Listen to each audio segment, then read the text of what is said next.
And brought to you live via St. Louis, Missouri, this is Bombers Game Mic. And tonight is game 2 of 3 down at Citi Field in Queens, surrounded by an international airport and all the chop shops you could ever dream of at Citi Field. And the St. Louis Cardinals are taking on the New York Mets. Now, what does this mean tonight? Well, it happens to mean quite a lot, because for the Cardinals, they're on a 5-game winning streak. A 5-game winning streak. And they want to extend it to 6. Going tonight for the Redbirds, of course, is Andre Pallante, who's coming off actually a pretty good start against Texas. 5 1/3, 1 earned run.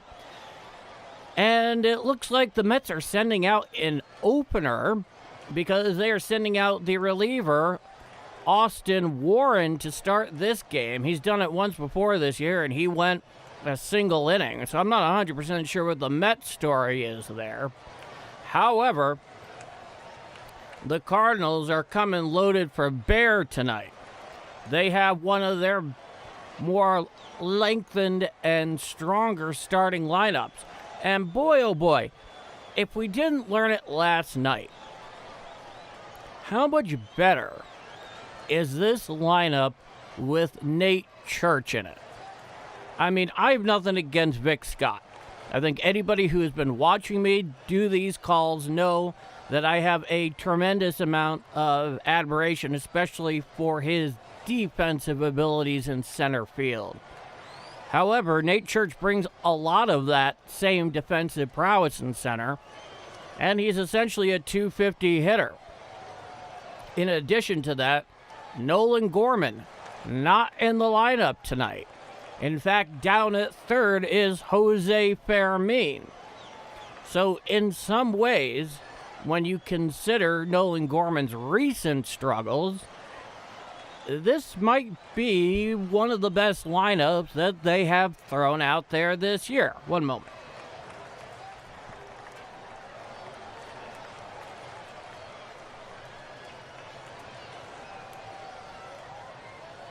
Yeah, sorry about that. Lamp got left on. I hate when that happens. Anyway, getting back to my point. When you consider the recent struggles of Nolan Gorman, this is one of the better and more lengthy and complete lineups that the Cardinals have put out there all year long.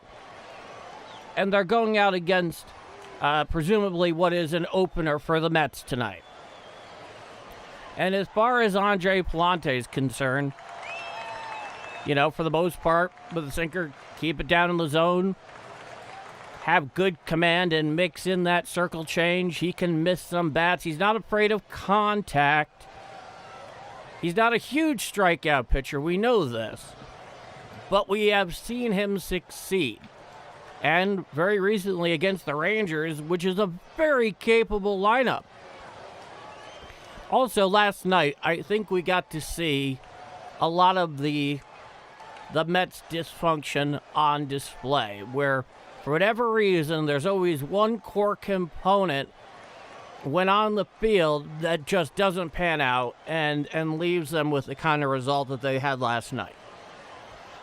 So, we head into game 2 here. The Cardinals have nothing but momentum going into Queens tonight. It's a wonderful thing to see. I believe they're 3 up and in the first place of the wild card out here in the National League. So, I mean, right now, everything is coming up roses for the Cardinals. Now, let me head on over to the chat. And if you're just joining me here, join the Game Mic roll call in the chat. Let me know where you're watching or listening from, because I like to know these things. Okay. Well, Ethan, of course, we'll hope to have you back whenever you come back around. DJ Nick Fly, Sparta, Missouri in the house. Hey, DJ Nick Fly, I'm just glad you enjoy it as much as I enjoy doing it. The fact that you guys take so much away from it makes this whole ordeal infinitely more enjoyable, to say the least. Chuck Gaming, what's up, Paul? Thanks for the coverage. You got it, my friend. Alan, hello to you, too. Ronald Lyle, Vermont, the Green Mountain State, is in the house. So right now, we are about 3.5 minutes away from scheduled first pitch down at Citi Field. Yeah, that is a good meal, Alan. That is a good meal. So like I said, we're about like 3 minutes away from scheduled first pitch. And for the most part right now, everything is working for the Cardinals. And in fact, one thing that I also have to say, thank you, honey. One thing I also have to say is with the return of Nate Church, I would say he brings about 90% of what Victor Scott does defensively in center field, and Nootbaar out in left. Well, this is nothing against Brian Torres. He has done the job in an amazing fashion, very capable. But the Cardinals' outfield defense, if you look at it, Nootbaar, Church, Walker, they are so much more solid out there in their outfield defense. It's really quite remarkable. And their infield defense is very good. Now, what I'm going to do here is I'm going to start by giving out the Cardinals starting lineup tonight. As they do so, join the Game Mic roll call. Let me know where you're watching or listening from as the St. Louis Cardinals go to face the Mets at Citi Field tonight. Leading off at second base is J.J. Weatherall. Batting second at catcher is Ivan Herrera. Batting third, playing first, is Alec Burleson. Batting cleanup at DH, interestingly enough, is Jordan Walker. He gets about a half day off. Batting fifth out in right field is Lars Nootbaar. Batting sixth at shortstop is that righty hitting shortstop for St. Louis, Mason Wynn. Batting seventh defensively in left field is Nelson Velasquez. Batting eighth in center field is our boy Nate Church, his second game back since returning from the IL. And batting ninth and playing third is none other than Jose Fermin. Truly wonderful stuff. Now let me give it to you for the Mets since we have a couple of moments here. Leading off, playing right, is Benji, followed by shortstop is Bo Bichette batting second. Out in left, batting third is Juan Soto. Batting fourth at first is Young. Batting fifth at second base is Simeon. Batting sixth out in center field is A.J. Ewing. Batting seventh at DH, he's getting the night off from catching, is Alvarez. Batting eighth at third base is Brett Beatty. And batting ninth at catcher is Torrin. So those are your opposing lineups here tonight. And we are less than a minute away from first pitch. And, of course, the right-hander, the reliever, Austin Warren, is on the mound. He looks to be something of an opener. He's 1-2 on the year with, I think, a 2.01 ERA. But remember, the vast majority of that is out of the bullpen in relief. He is not a starter. I'm not 100% what the story is there tonight. But what's up? What's going on, brother? Good to see you. Cheers. The Cardinals tonight are in their standard gray tops, gray bottoms with the primary red caps and batters helmets. I believe the Mets are out there in their traditional white tops, white bottoms with the blue pinstripes and the standard blue ball cap with the interlocking orange NY on the front. Heading on the end deck circle here is J.J. Weatherall.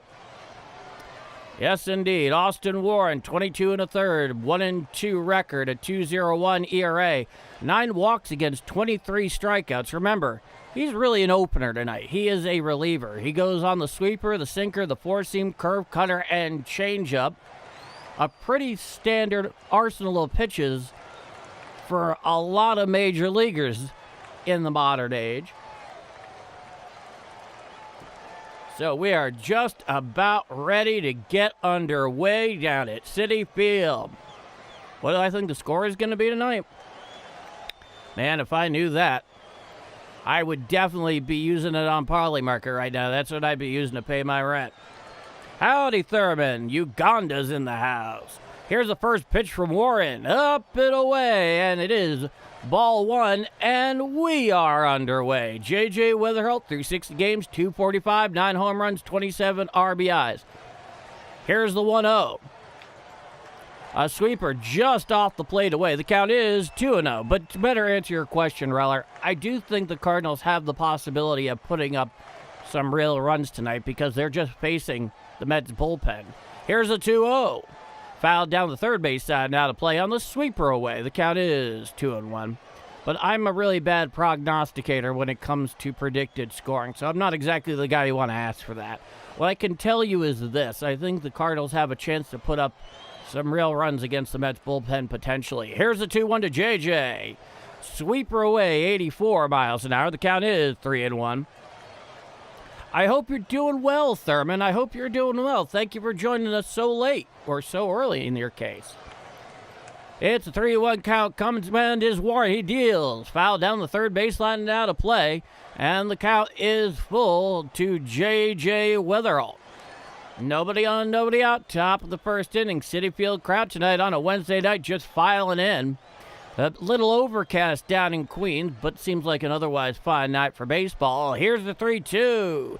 Hit up the middle and through for a base hit. So a leadoff single by J.J. Weatherholt to get the party started for the Cardinals here in the top of the first inning. Just went to the right of the diving Marcus Semien down there at second for the Mets. Mason Wynn _prods. Hello to you too. Welcome back. Now, here's Ivan Herrera. It's a righty-righty matchup. He's hitting 264 on the year. Weatherholt leads off first. Cummins set his Warren at the stretch. Here's the first pitch. Up and in a sweeper. Clear out of the zone. The count is 1 ball, no strikes. 264 with 7 home runs, 28 RBIs in 64 games, and 803 OPS for tonight's catcher for St. Louis. Cummins set his Warren. Here's the 1-0. A sweeper inside, clear off the plate. The count is 2-0.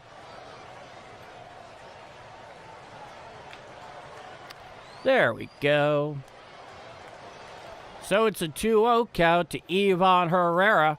Weatherholt, he leads off first off the leadoff single there. Cummins set is Warren. He deals. Fouled over the first base side, now to play on the sinker. And the count is 2 balls, 1 strike. JJ indeed. DJ Nick Fly, JJ indeed.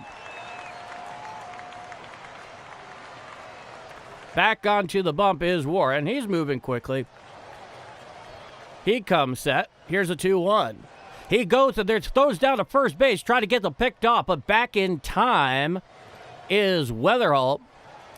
So Torrens there tried to pick JJ off first. He thought he was leading a bit too far. The pitch is called a ball, and the count is 3-1. Make sure to smash the like button. Help out the channel. Thank you so much, Ronald Lyle. Common set is Warren. It's a 3-1 count to Herrera. Here's a pitch. Ball 4, and so now the Cardinals have runners on first and second with nobody out in the top of the first inning. And here comes Alec Burleson, who had a monster night last night, including that home run the other way. And he's been really setting into a very nice hot streak here recently. All right, runners on first and second, nobody out. It's a righty-lefty matchup with Burleson at the plate. He's hitting 293. Here's a pitch. That's a sweeper away for a ball. The count is 1 ball, no strikes. Herrera at first, Weatherholt at second. Nobody out in the top of the first inning. Looking in for his pitch is Warren. He comes set above the belt. Righty-lefty matchup. Here's a 1-0. A sweeper down and in for a ball at 86 miles an hour, and the count is 2-0. Back into the box is Burleson. Coming set is Warren. Here's the 2-0. Strike, sinker, outside quarter above the knees. The count is 2 balls, 1 strike. So far, the Cardinals have been quite patient at the plate, trying to work Warren here, the opener for the Mets. Coming sets Warren. He throws back to second, back in time when the head first slide is Weatherholt. Bichette covering on the play. So he has been paying a lot of attention there to our boy at second base, who also plays second base. Coming set is Austin Warren. He deals. Up and away, a sinker out of the zone, 95 miles per hour. That brings the count to 3 balls, 1 strike.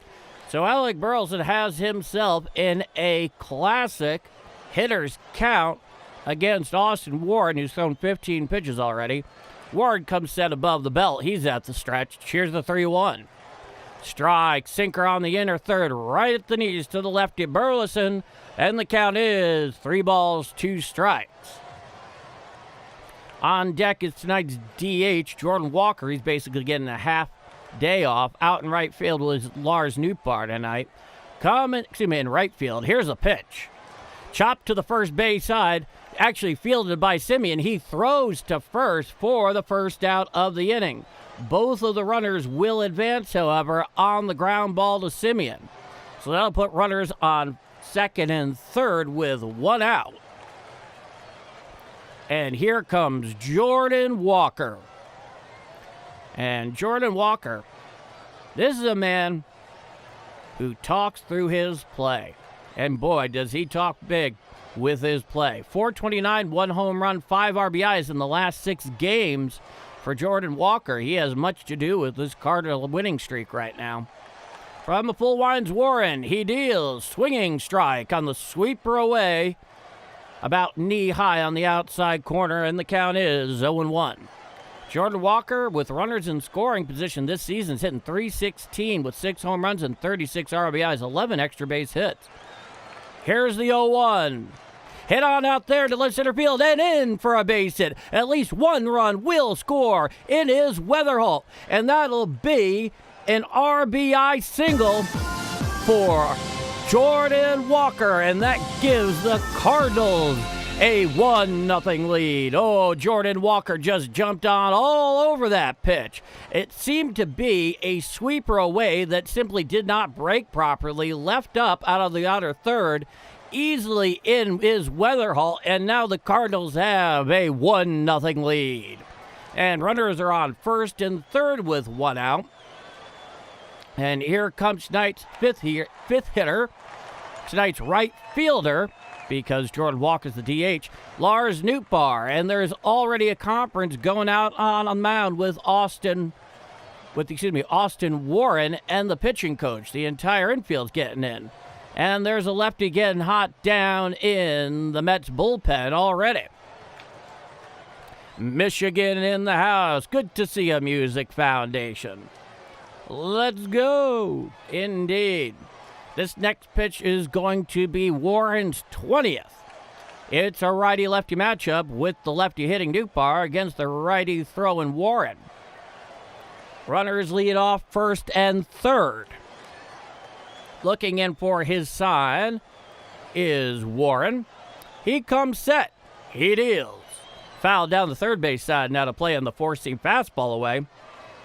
95 miles per hour. And the count is 0-1 to Lars Nootbaar, who through his first few games back is currently hitting .214. Runners on first and third. Coming set above the belt is Warren with 1 out. Here's the 0-1. Inside a four-seam fastball, 94 miles per hour. And the count is 1-1. Hey, Joe Breeding, great to see you. Glad to see you could make it tonight.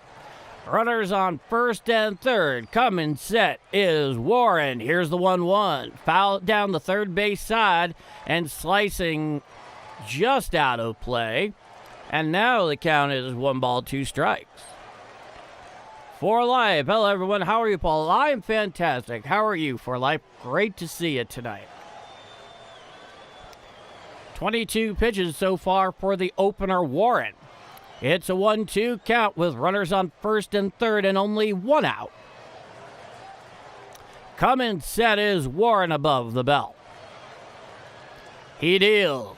Up and away, a 4-seam fastball, 94 miles per hour, clear out of the zone. The count is even at 2 balls, 2 strikes. I stay on the front lines with you, brother. Cheers, Joe. Coming set is Warren. Here's the 2-2. A curveball down and away and out of the zone. The count is now full, 3 balls and 2 strikes. That came in at 85 miles per hour. That looked like a sweeper down and away based on what we've seen of his repertoire. The count is now full, 3-2. Coming sets Warren. Here's a 3-2 to Nootbaar. Check swing. Did he go around? No, says Blue down the third baseline. And now the bases are loaded with 1 out in the top of the first inning. 1 already in on the RBI single by Jordan Walker that scored J.J. Weatherall, who himself started out the party with a leadoff single. Now, here's Mason Wynn, the right-handed hitting shortstop for St. Louis. He's hitting .231 on the year. Coming set is Warren. He deals. Strike, sweeper, outside corner about thigh high. The count is 0-1. 26 pitch so far for Austin Warren. The pond is full of ducks.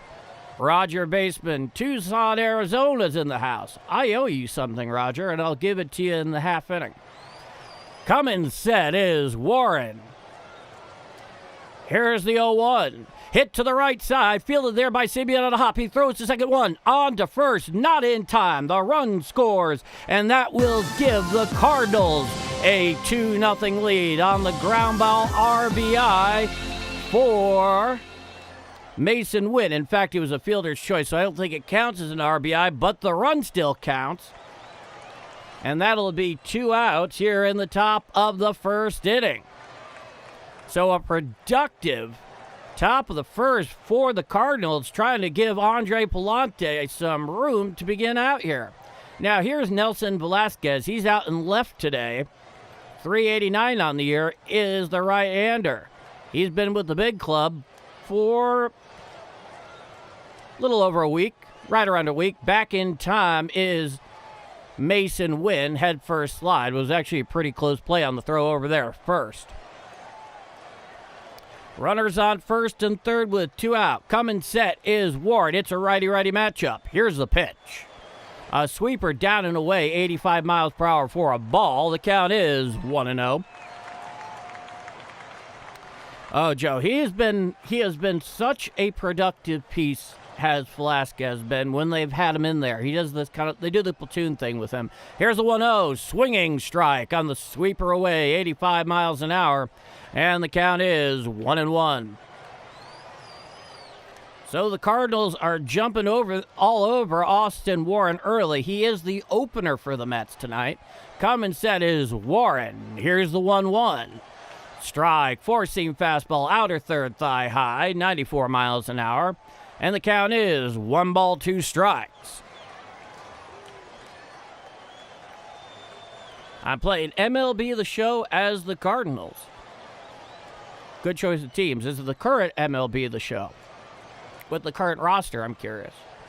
So here's something interesting. In the 30 pitches that Warren has tossed, he is 50-50 in terms of his balls and strikes. 15 strikes against 15 balls. That would explain a lot. Coming set is Warren. Here's the 1-2.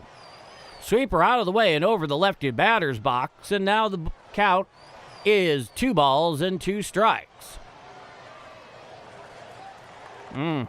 Indeed. Indeed, Joe.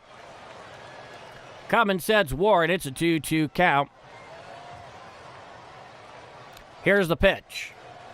Called strike 3, challenged immediately by Velasquez, and I absolutely think he has a case here. I did not see that as a strike. Let's see. Let us find out the result of this ABS challenge. And it clear missed the plate. And honestly, let's see how much. By 0.3 inches, and that makes the count full, 3 balls and 2 strikes.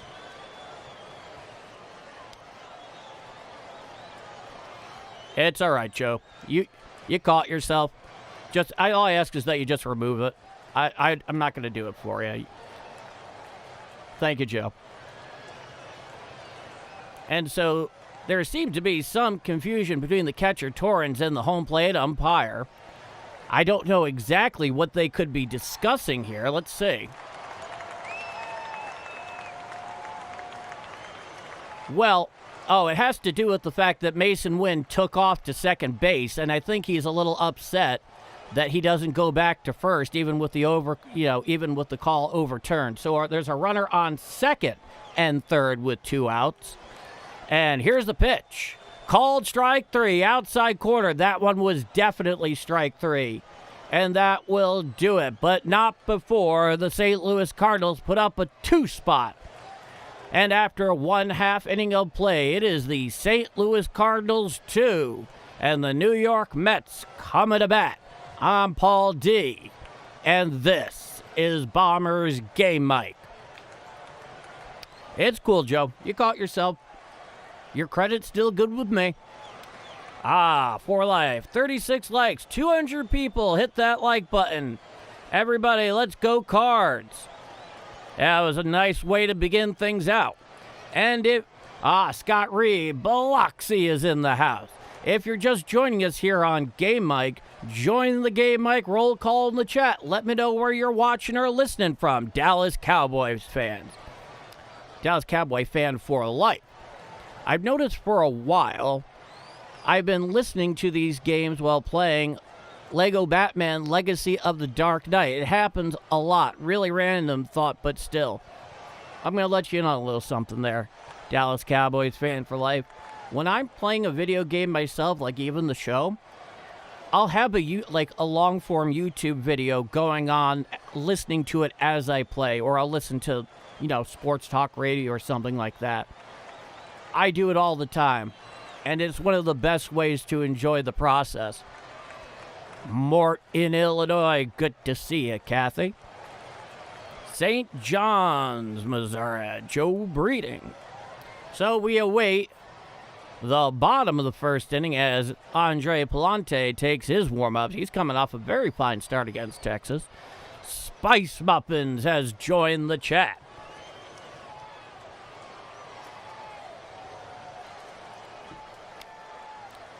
Andre Pallante, 6-4 with a 3.96 ERA, 23 walks against 51 strikeouts, a 1.30 ERA, a four-seamer, a slider, a sinker, a knuckle-curve, and a split finger. And you know he is right when he is getting that sinker down and mixing in that knuckle-curve well. Here's the first pitch to Benji. Four-seam fastball just off the inside corner to the left-hander. Count is 1-0. Benji hitting .264 on the year. Righty-lefty matchup. Pallante comes wind. He deals. Four-seam fastball just off the plate away, and the count is 2-0. That four-seamer came in at 95 miles per hour. Q-Man. Dixon, Missouri's in the house. White Shadow, great to see you. 2-0. Slider strike, outer third or out thigh high, and the count is 2-1 strike. Had some bad weather come through here earlier and still no power on. Oh, wow. Here's the 2-1 pitch. Strike, four-seamer on the outer third, about thigh high, 94 miles per hour, and the count is even at 2-2. So I take it you're watching me over the cell service there on the power you have on your phone. I'm glad you think it's worth it, Kathy. We're very happy to have you here. Here's the 2-2. A slider bounces out in front of home plate. That'll be 3-2 strikes. Our AAA is getting heavy before the draft. Yeah, it really is. Well, I'm glad to hear you're well, Kathy. Anytime this time of year, hard weather comes through these areas. Fingers crossed. Carson Benji, 264 with 7 home runs. Pallante winds, and he deals. Hit out there into shallow center field. Underneath it is Mason Wynn. He makes the catch over the shoulder for the first out of the inning. And something interesting that I learned recently is apparently Mason Wynn is one of the top leaders for the 26 in the Cardinals clubhouse. I had not yet been aware of that. Now, here is Bo Bichette, the right-hander. He's at shortstop tonight. Underperforming based on his free agent contract that he signed with the Mets coming into this year. He's hitting .230. Here's the first pitch from Pallante. Called strike, slider, outside corner at the knees. The count is 0-1. It's a righty-righty matchup. From the full wands, Pallante. Here's the 0-1. Hit to the right side on a couple hops. Fielded by Wetherell. He throws to first in time for the second out of the inning. Does anybody remember watching his dad, Dante Bichette, play? Yeah, I'm definitely feeling a little bit of my age. Defensive alignment for the Cards. Velasquez in left, Church in center, Newbar in right, Fermin at third, Wynn at short, Weatherhold at second, Burleson at first, Herrera behind the dish, and Pallante is on the mound. Now here's the lefty Juan Soto hitting .276. Here's the pitch. He shows bunt, pulls back. It's called a strike. A little below the belt and right down Broadway, and the count is 0-1. Why is Juan Soto even pretending to bunt? That is a joke. He is not there to pretend to bunt. That is not what his focus is on this team. Now, here's the 0-1 pitch. Hit straight back on the slider away, and that brings the count to 0-2. That came in at 87 miles per hour. Yeah, Mookie Wilson was quite the player. .276, 13 home runs, 30 RBIs through 49 games, and .893 OPS for Juan Soto.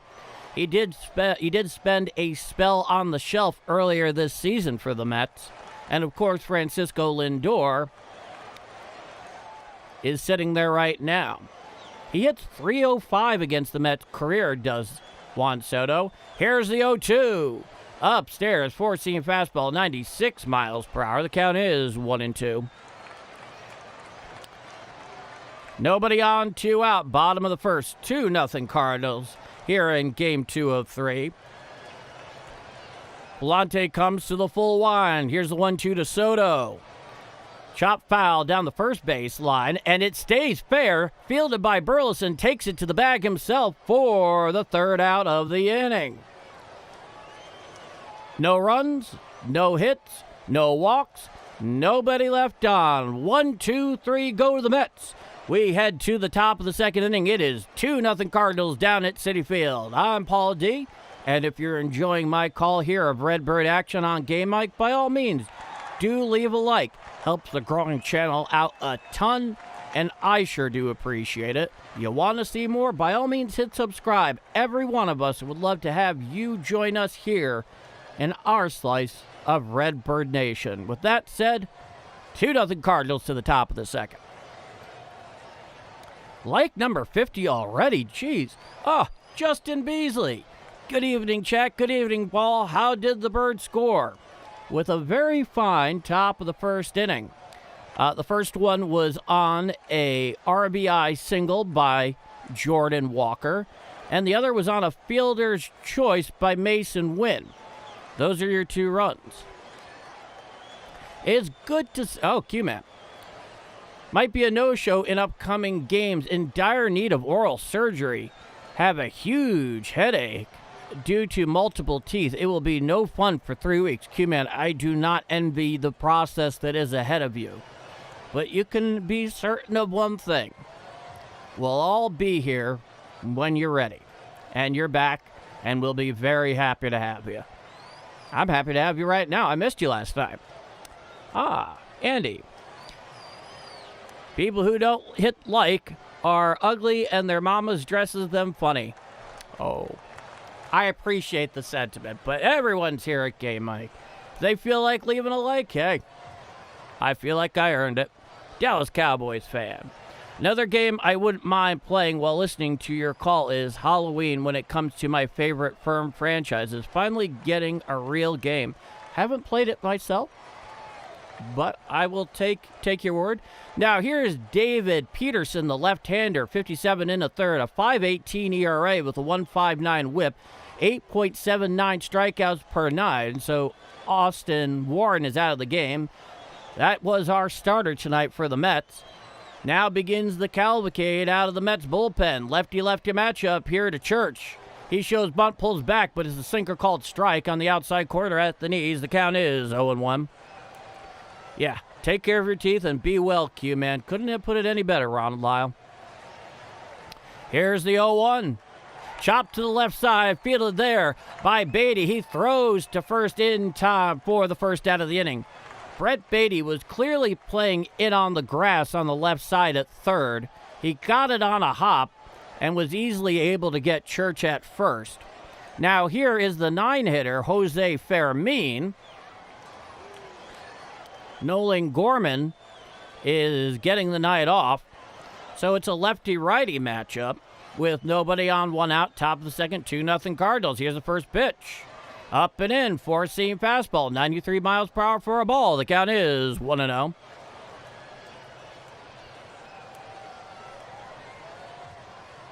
Here's the 1-0. Up and in, four-seam fastball, 93 miles per hour, an identical pitch to the prior one. Jose Fermin in 36 games, 250, 2 home runs, 10 RBIs, a 693 OPS. Here's the 2-0. Up and away, a sinker well out of the zone, and the count is 3 balls and no strikes. I would imagine Fermin goes into statue mode here. No reason just to let Peterson back into the at-bat. Here's a 3-0. Strike, sinker, just below the belt and down Broadway. The count is 3-1.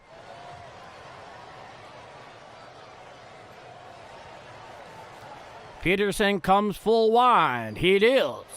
Hit out to the third base side, given chase.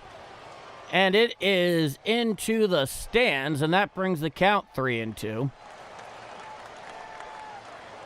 30 subs away. No kidding, Justin.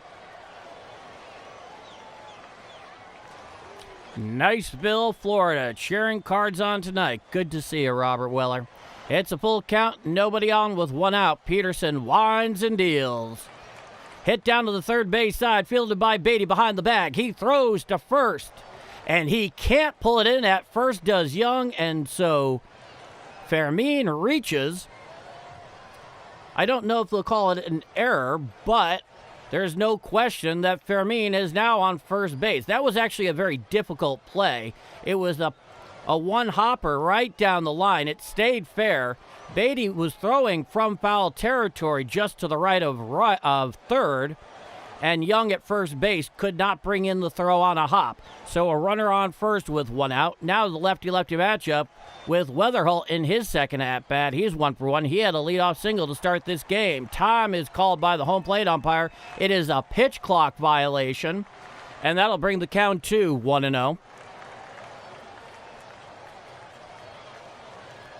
So Jose Fermin is on first with what we'll call an infield single. Lefty-lefty matchup with Weatherholt in the box. Coming set is Peterson. He deals. Hit to the left side, fielded by Bichette at short. He throws the second one on to first, not in time. So Weatherholt will reach on the fielder's choice, and Fermin is erased down there at second for the second out. And here comes Ivan Herrera, who is behind the dish tonight. He is catching Pallante. That'll make it a lefty-righty matchup with the lefty Peterson on the mound. Weatherholt is at first with 2 out. Coming set is Peterson. He deals. Hit to the left side and through the hole for a base hit. Fielding is Juan Soto out and left. And that'll put runners on first and second with 2 out in the top of the second inning. That one just found the hole between Beatty and Bichette on the left side, and the only thing to do was for Juan Soto to pick it up and toss it back in. So the offense continues churning. Now here is Alec Burleson. He walked in his first at-bat.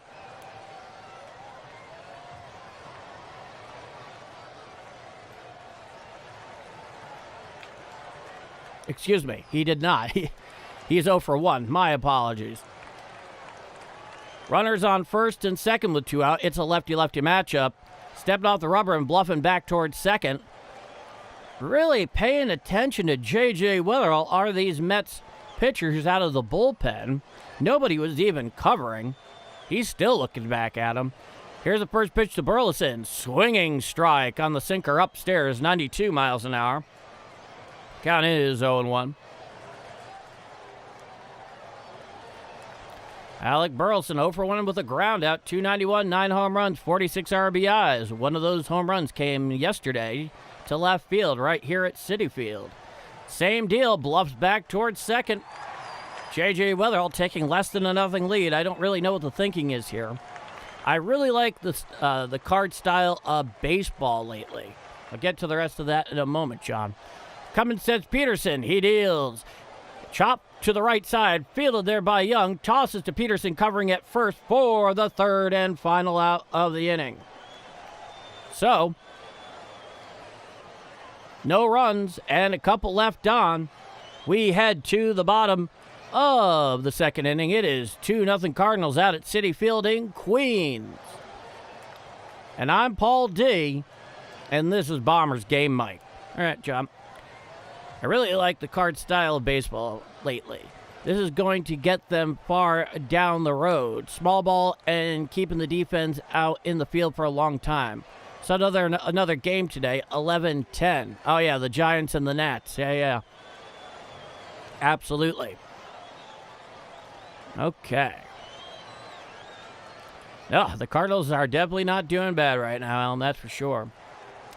We're going to take over the Brewers. Watch. Pitching will be key in the long haul, boy, as it always.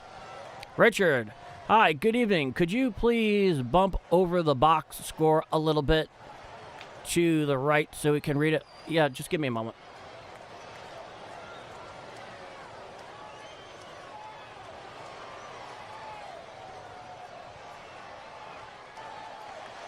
Just got to be careful of it overtaking the score bug.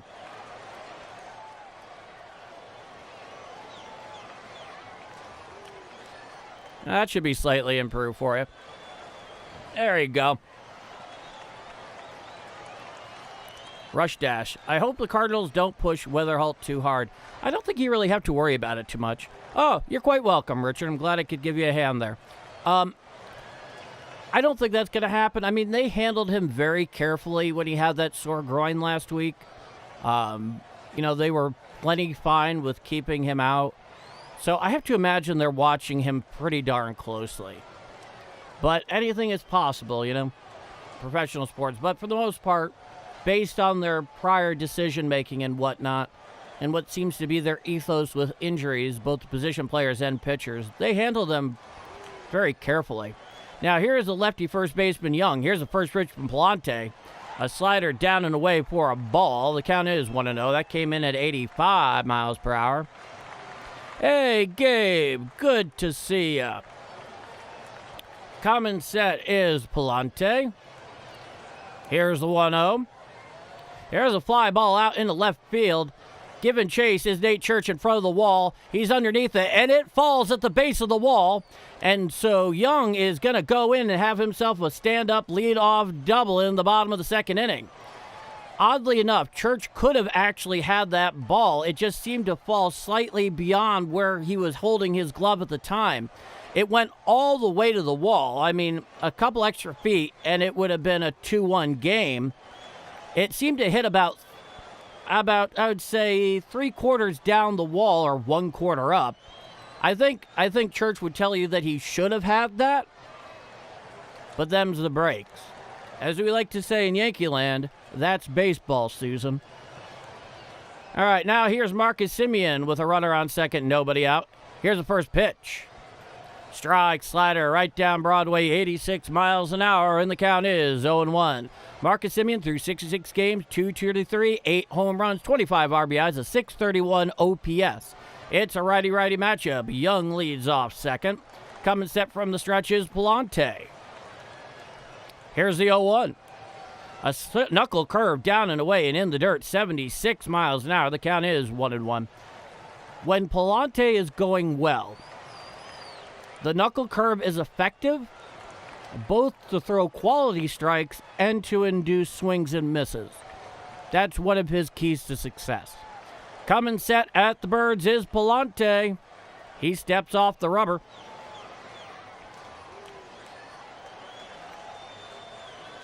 Anybody watching out of the country tonight? Well, Thurman certainly is. Coming set at the Birds is Pallante. Righty-righty matchup. Here's the 1-1. Foul tipped on the slider away, so Semien just got a piece of that thing, and the count is 1-2. Our whole team is grit. I love it. They have shown a lot of grit lately. Yeah, Nate Church is clearly still beating himself up, standing out there in center field right now. You can see him shaking his head. He's still thinking about it. Coming set at the Birds is Pallante. Here's the 1-2. Sinker upstairs, 95 miles per hour, nowhere near the zone. And the count is even, 2 balls and 2 strikes. There also might have been a slight communication problem between Church and Velasquez out there in left center field trying to make that catch. Coming set at the Birds is Pallante. Here's the 2-2. Called strike 3, challenged immediately there by Semien, so I'm going to wait before I play any sort of sound effect for the ABS challenge. And it's confirmed a strike. Down looking goes Semien. He's caught in the observatory, and that's the first out of the inning. There you go, Justin, the first one of the night. And Roger Breeding, I still owe you something here, so I haven't forgotten. Stepping into the box is A.J. Ewan, the center fielder. He's hitting .270. Righty-lefty matchup. Coming set is Pallante. Here's the first pitch. Foul tipped off the foot of the left-hand hitting A.J., a.k.a. J.R. Ewing. Count is 0-1. I'm not going to be leaving that alone. It's just too much fun. Hey, God's never going to look down on Church. Beautifully put, John. Leading off second is Young. He had a leadoff double to start this bottom of the second inning for the Mets. In the box is Ewing. Coming set at the Birds is Pallante. He is from the stretch. It's an 0-1 count with 1 out. Here's the 0-1. Called strike, four-seam fastball, inner third, right at the knees. And the count is no balls, 2 strikes.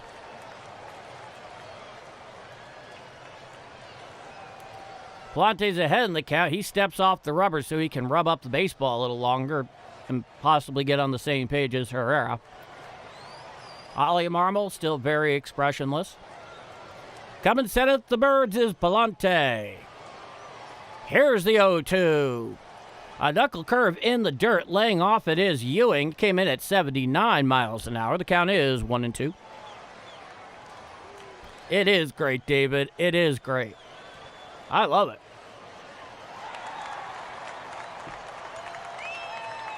Coming set at the Birds is Pallante. Here's the 1-2. Up and away, a sinker well out of the zone, 95 miles an hour. And the count is 2-2.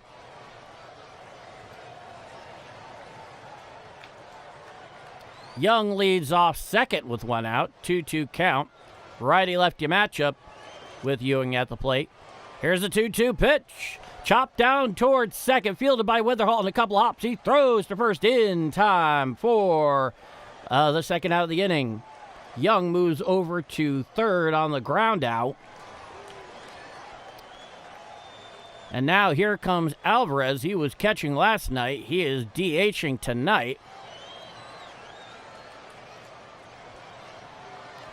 Yeah, Pallante does have a more eccentric windup compared to most of the Cardinals starters at the moment, no doubt. JR doing very well considering he shot all... Thank you, Q-Man. I'm glad you're in on that one. Now, here's the first pitch to Alvarez. Knuckle-curve strike, outside corner at the knees. The count is 0-1. Now, for me personally, get this in a moment. Francisco Alvarez is 0 for 8 with runners in scoring position and 2 out this year. Coming set at the Birds is Pallante. Righty-righty matchup, runner at third with 2 outs. An 0-1 count. Bottom of the second, 2-0 Cardinals. Pallante deals. Hit to the right side and foul. And the count is 0-2. I have a personal connection, I would say, to the knuckle-curve because I grew up watching the godfather of the knuckle-curve, Mike Messina, for basically a decade. Nobody ever did it quite like he did. So it's always good to see that pitch in action and the fact that it's getting used a lot more today. Coming set at the Birds is Pallante. Here's the 0-2. A knuckle curve out and away over the left batter's box. Count is 1-2.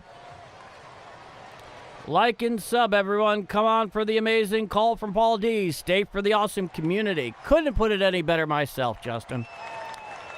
Young leads off third. It's a 1-2 count with 2 out. Coming set is Pallante. He deals. Swinging strike 3. Down goes Alvarez for the third and final out of the inning. So after 2 full innings of play, it is the St. Louis Cardinals 2 and the New York Mets nothing. I'm Paul D, and if you're enjoying my call of Redbird action here on Game Mike, by all means, please leave a like. It helps this channel out a lot. It's still growing. We'd like it for it to grow more. Certainly get it out to more Cardinals fans that, for one reason or another, given the bizarre broadcasting situation at the moment, either can't find the game or are unwilling to pay for 3 or 4 subscriptions to watch them every day. And if you really enjoy what I'm doing here, by all means, hit subscribe. We'd love to have you all aboard. With that said, me here, you there, and this is Bombers Game Mike. Let's go to the chat. All right. How did the Cardinals get their run? So in the top of the first inning, it was an RBI single by Jordan Walker that scored J.J. Weatherholt from third. And then, once again, with runners on first and third, I believe, Mason Wynn got the runner home on a fielder's choice. And that is both of the Cardinal runs tonight coming in the top of the first inning. Staying with Cardinal Nation. You know it. You know it. You know it, Kathy. Now, this is a team right now. What you don't see is a knuckleball thrower. Would be so different after seeing today's 100-mile-per-hour starter of today's game. The knuckleball has always been something, especially in modern baseball, that's been kind of shunned. I mean, the last great knuckleballer we had was R.A. Dickey. And prior to him, of course, was Tim Wakefield. He actually taught R.A. Dickey his knuckleball. They both had quite a bit of success. R.A. Dickey had complete dominance with the thing because he could throw it in the high 80s. Now, here's the first pitch to Jordan Walker. Called a strike, outside corner, thigh high, and the count is 0-1. The lefty Peterson is still in the game for the Mets. Top of the third inning, 2-0 Cardinals. And there's a fly ball out into center field. Underneath it is Ewing. He squeezes it for the first out of the inning. Even less screwball pitchers today. Yeah, in a sense it is. There are pitches out there that have screwball-like action. Like the gyro ball was considered to be something like that. To a lesser extent, when you throw the circle change, it's kind of like that because pitchers have to pronate as opposed to supinate when they throw it. Now, here's Nootbaar. Here's the pitch. A slider away for a ball. The count is 1-0. That came in at 86 miles an hour. So if you're a right-hander and you're throwing a proper circle change, you have to pronate, which is what you have to do with the screwball anyway. Here's the pitch. A slider down and away for a ball, 86 miles an hour. The count is 2-0.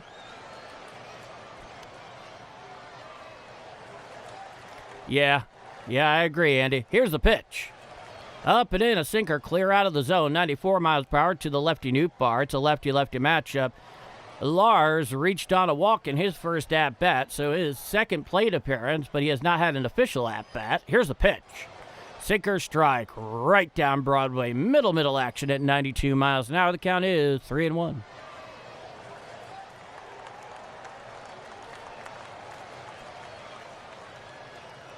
Coming sets Peterson. He deals. Strike, sinker, right down Broadway, 93 miles per hour. Roger Baseman, I owe you this. And now you know the rest of the story. Peterson comes wide. Here's a 3-2. Called strike 3 on the slider on the inside corner. Not challenging it is Nootbaar.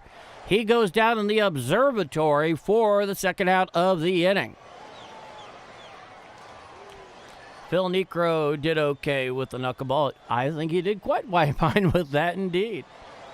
Quite fine with that indeed. Now, here's Mason Wynn. It's a lefty-righty matchup. Mason Wynn is 0 for 1 with the fielder's choice that scored the second run. Here's the first pitch.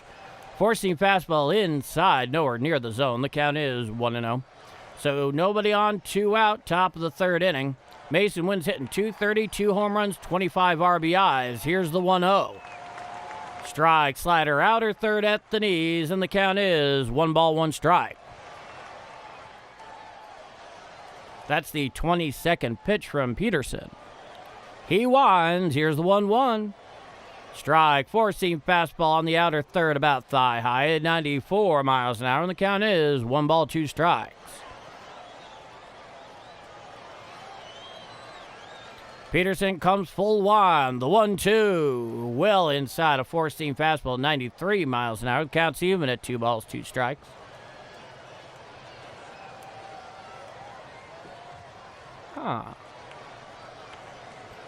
Nobody on with 2 out in the top third inning. It is 2-0 Redbirds. Here's a 2-2 pitch. Just off the plate, a changeup, 87 miles per hour, and the count goes full to Mason Wynn. 3 balls, 2 strikes.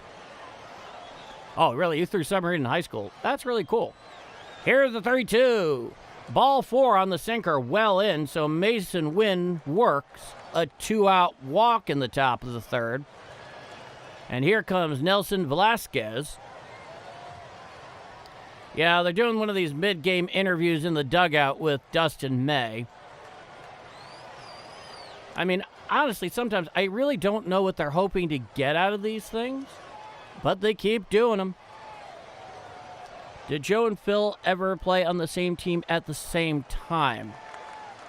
I'm not sure. I know Phil Niekro played for the Yankees for a spell. Throws over to first. Back in time is Mason Wynn with a head first slide.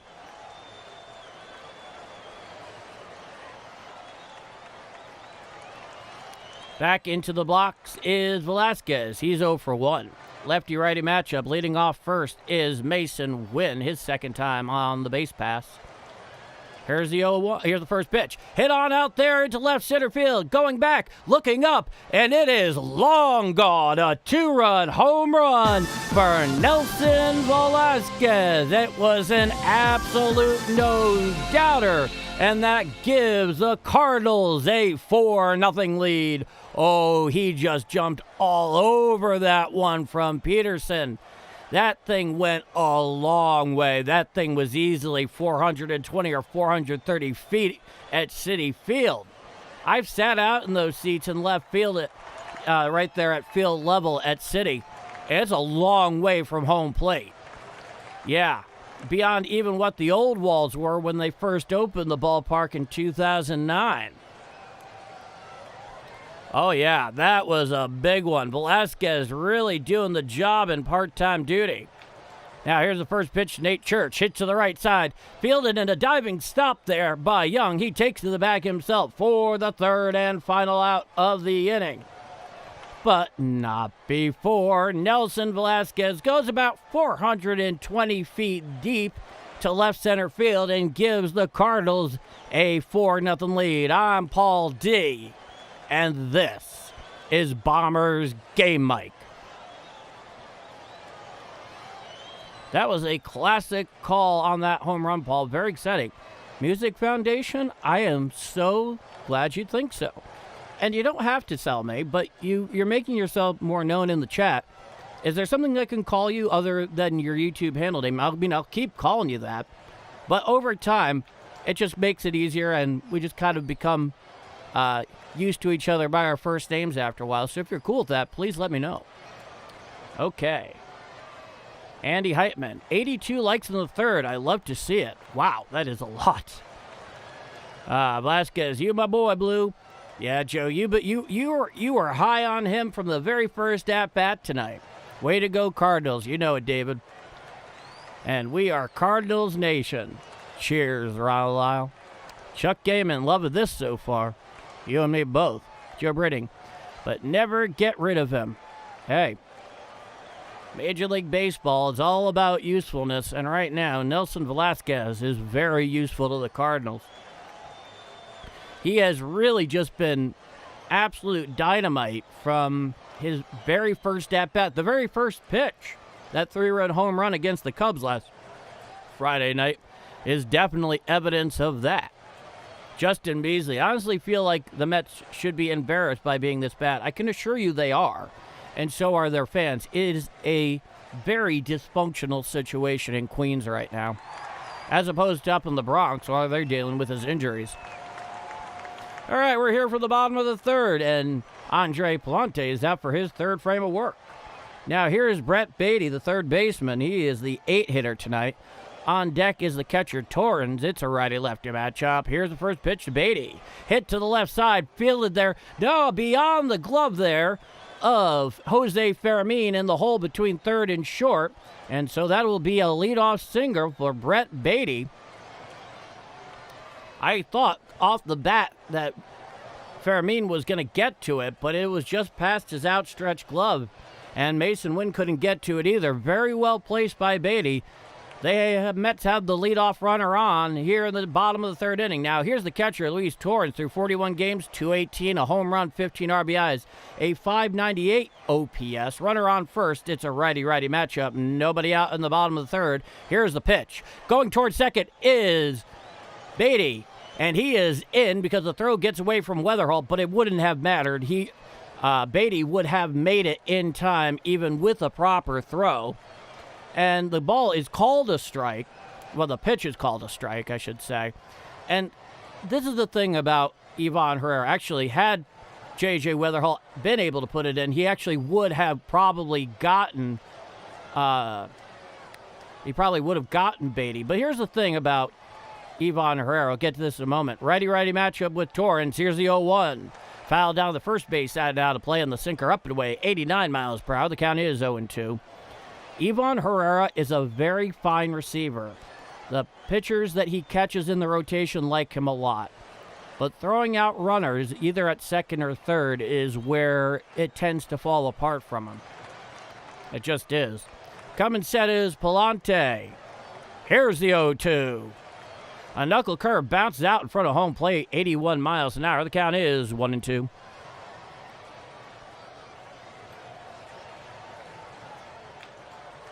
Did they lose Judge? Yeah, so he has a fractured rib, I think, on his right side there. So he gets reevaluated in 4 to 6 weeks. Coming set is Pallante. Here's the 1-2. Inside, and it got a piece of Torrens there, apparently. Pointing him down towards first is the home plate umpire. And that'll put runners on first and second with nobody out in the bottom of the third inning. I guess Mets prove you cannot buy your way to winning. How can they not have a starter tonight?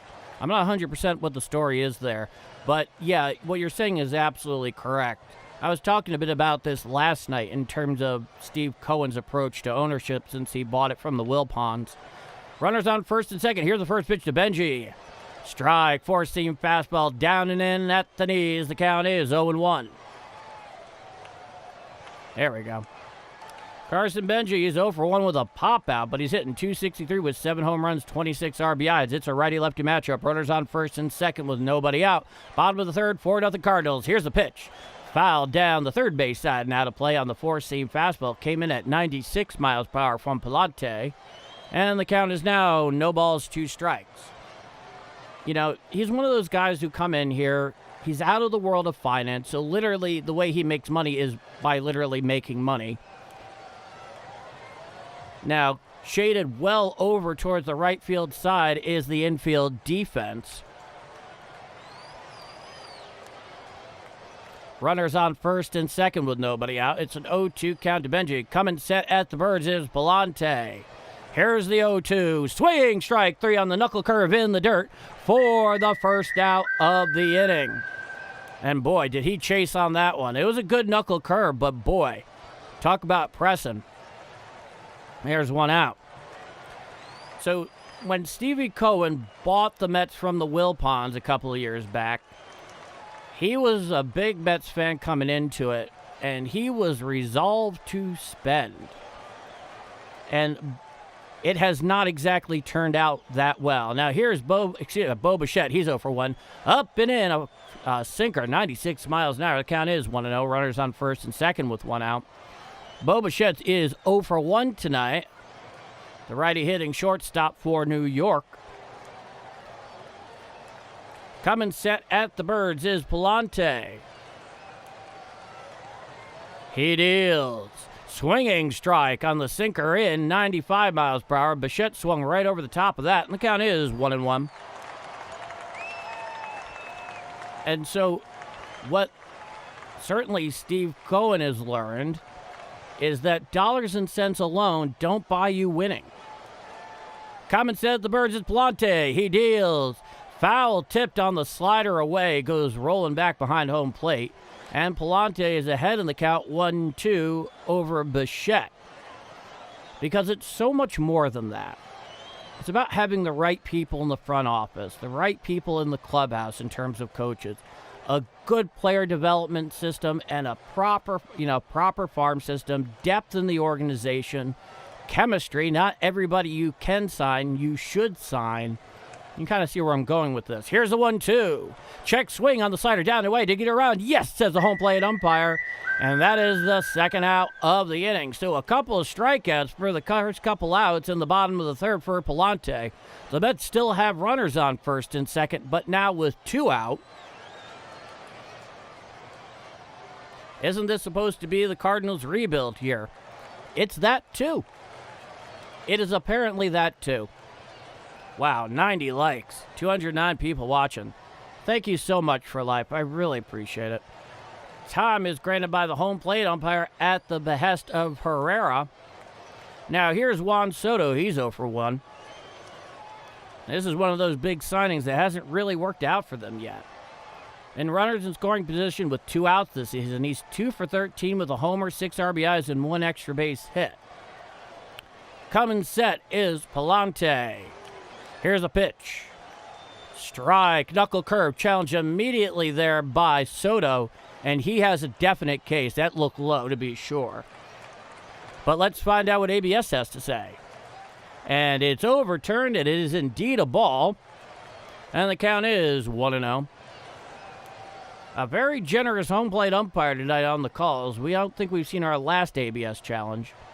So the Mets have 1 remaining. The Cardinals have both of theirs in the remainder of regulation. Runners on first and second with 2 outs. A 1-0 count. Righty-lefty matchup. Here's a 1-0 to Soto. Strike. Four-seam fastball. Inner third below the belt. And the count is 1-1. That came in at 95 miles an hour.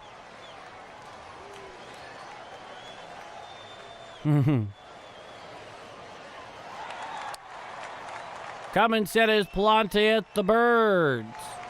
Here's the 1-1 to Soto. Slider down and away for a ball, 86 miles an hour. The count is 2-1. As I was saying last night, I watched Juan Soto in the Yankees lineup for a full year. And as much as this guy is known about hitting and as much as he likes to get hits, I'm fairly certain he likes walking more. Coming set at the Birds, it's Pallante. He's from the stretch. Here's the 2-1. Curveball down and in for a ball, 79 miles an hour, and the count is now 3-1. So Soto has himself here in a classic hitter's count with runners on first and second and 2 out. Bottom of the third, 4-0 Cardinals. Coming set is Pallante. Here's the 3-1. Up and away, a sinker well out of the zone, and that will load the bases. I think perhaps Pallante might have been trying to pitch around Juan Soto, and I don't think that takes much of an explanation as to why.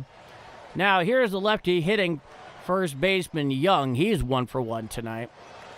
Got himself a leadoff double, I believe, back in the second. That was also Pallante's 45th pitch of the outing in 2 2/3 innings of work.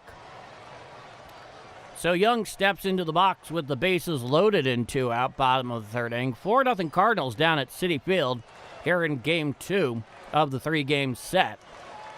Coming set at the Birds is Pallante, righty-lefty matchup. Here's the first pitch to Young. Down and in, a 4-seam fastball for a ball, 96 miles an hour. The count is 1-0. Nowhere to put him, Pallante, nowhere to put him.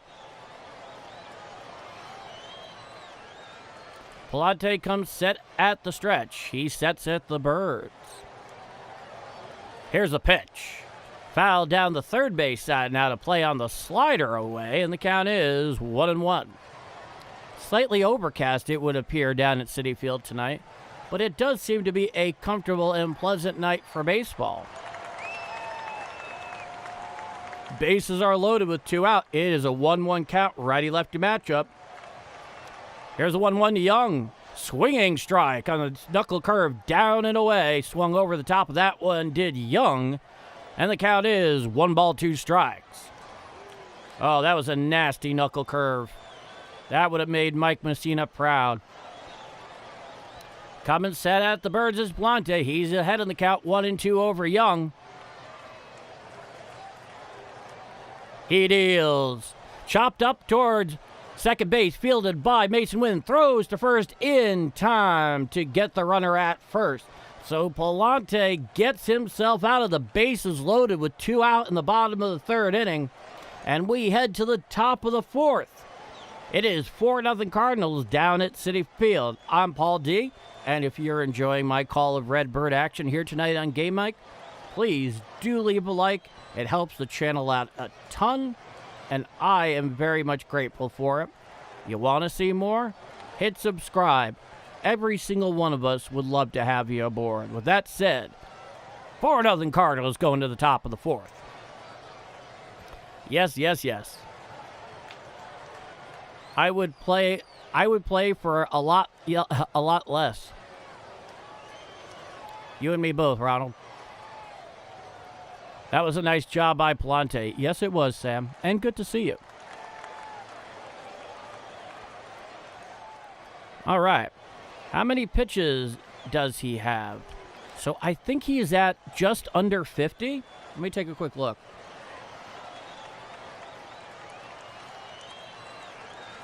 .49. Pallante is at 49 right now. 31 of them have been strikes. Did I play high school baseball? The answer to your question is not well. I ended up being a much better umpire.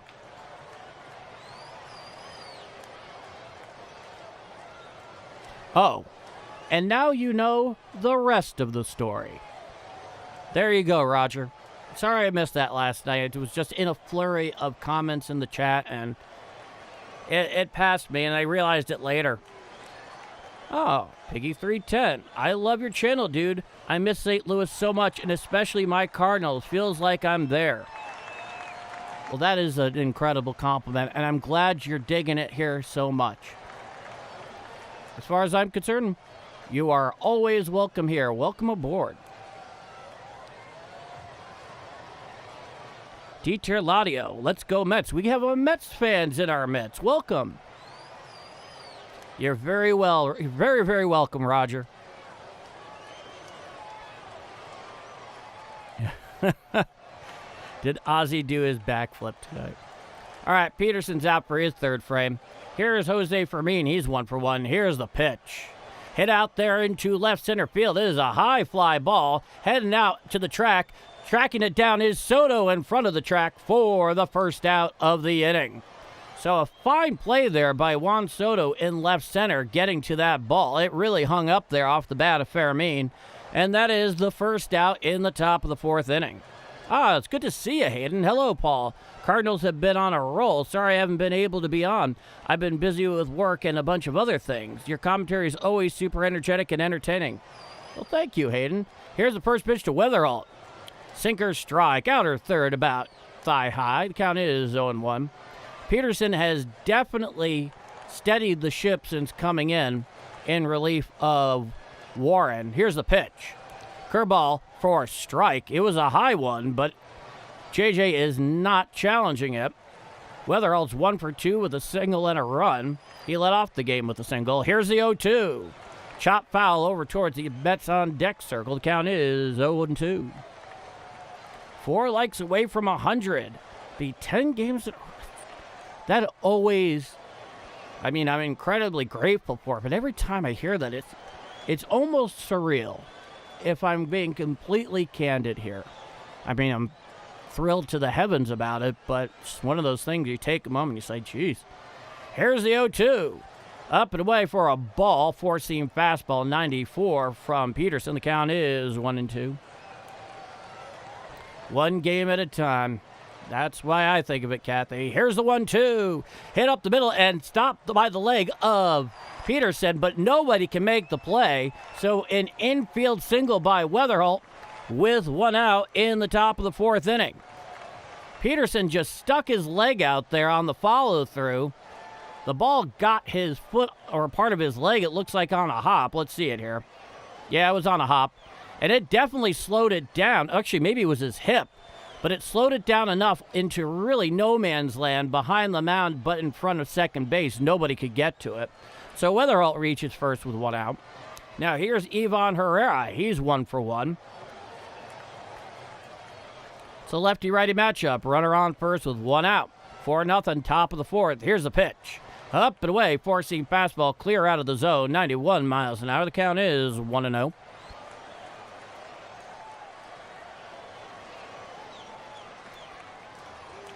Come in set. At the letters is Peterson. He deals. Hit foul down the third baseline and out of play on the four-seam fastball in. The count is 1-1. We're at 100 likes. Thank you all so much. I very much appreciate it. All of you. And the Cardinals are doing their part, too. Coming set at the letters is Peterson. Here's the 1-1. Slider down and in for a ball, 87 miles an hour, and the count is 2 balls, 1 strike. Should really try a Paul Harvey-like broadcast. I don't even know how I'd begin to do it, Roger. You know, when it comes to any sort of impressions, even though we wouldn't be talking about an impression, we'd be talking about something that would be inspired. The truth of the matter is, all I know how to be is Paul D. It's my one and only. Coming set is Peterson. Here's a 2-1 Herrera. Up and away, a changeup out of the zone, 86 miles an hour. The count is 3-1.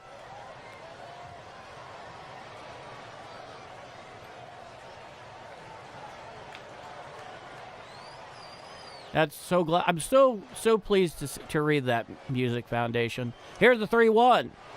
Changeup strike, inside corner at the knees. An odd place to put a changeup, but Herrera's taken all the way. And the count is full, 3 balls and 2 strikes. Weatherall is on first following the 1-out infield single. There is 1 out in the top of the 4th inning, 4-0 Cardinals. Coming set is Peterson. He deals. Up and in, a four-seam fastball for ball 4, and that'll make runners on first and second with only 1 out. Going on the pitch was J.J. Weatherall, but it's all for naught because it's ball 4. Hello, all you new guys. It is an amazing thing, Kathy. All you need to be, pick some current events, pick a cool historical tale. Okay. Now here's Alec Burleson. He's 0 for 2.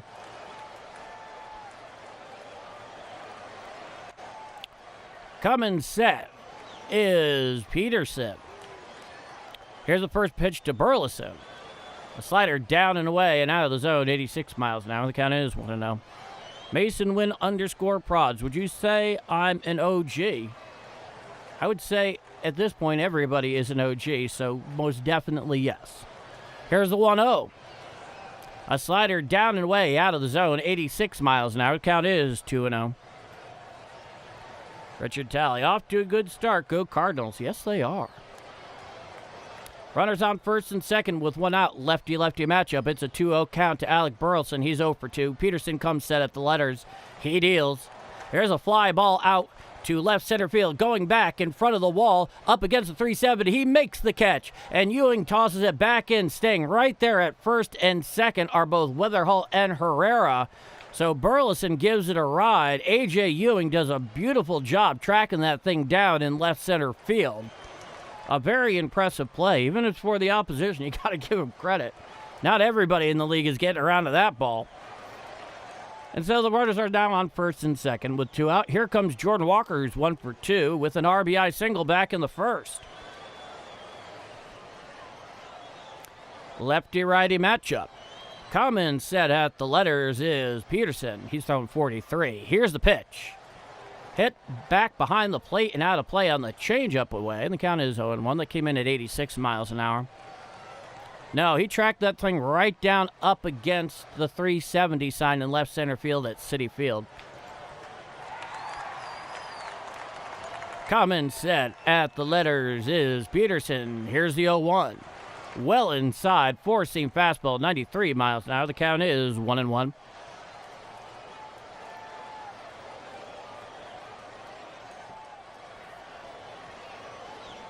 Coming set at the letters is Peterson. He deals. Hit on out there into left center field. Going back, looking up, and it is gone. A 3-run home run for Jordan Walker, and that will give the Cardinals a 7-0 lead. Oh, my goodness. He jumped all over that one from Peterson. Well over 400 feet to left center field and beyond the old outfield wall at Citi Field. Oh, Walker, keep on walking. It is 7-0. Cardinals over the Mets in the top of the 4th inning. Oh, boy, the Cardinals have brought out their bats tonight against this Mets bullpen. Oh, boy. Yeah, he just left it out over the plate. Jordan Walker was just waiting for it. Now, here's the first pitch to Nootbaar. Slider down Broadway for a strike, 87 miles an hour. The count is 0-1. Here's a pitch. Slider down and away out of the zone, 93 miles an hour. The count is 1-1. Oh, Gabe. Gabe, you're killing me. Here's the 1-1. Hit to the right side, fielded there on a couple hops by Simeon. He throws to Young at first, picks it on a hop for the 3rd and final out of the inning. But not before the 3-run bombola off the bat of Jordan Walker.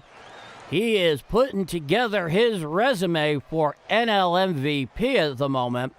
We head to the bottom of the 4th inning. It is 7-0 Cardinals down at Citi Field in this second game of 3. They're going to play a getaway game tomorrow, which you'll be able to get right here on Game Mike, of course, the old businessman special. And with that said, 7-0 Cardinals going to the bottom of the 4th. I'm Paul D, and this is Bombers Game Mike. Oh, boy. Jordan Walker, beast mode. You know, I just realized something on that home run call for Jordan Walker, that I used the old Johnny Walker slogan. Johnny Walker, keep walking. I know it doesn't really quite fit exactly what he did, but it rolls off the tongue pretty well. I haven't had Johnny Walker in a long time, but boy, I can appreciate high quality whiskey. Ooh. Oh, that remains to be seen. Our Mason win. One of them at least. Honestly, I don't know. I don't think he is in the lead for batting average, so I don't know that he's in line for a batting title, but I can certainly say right now, it's mid-June, but still, I mean, he has been the heart of the offensive engine. Johnny Walker equals bad decisions. Yeah, absolutely.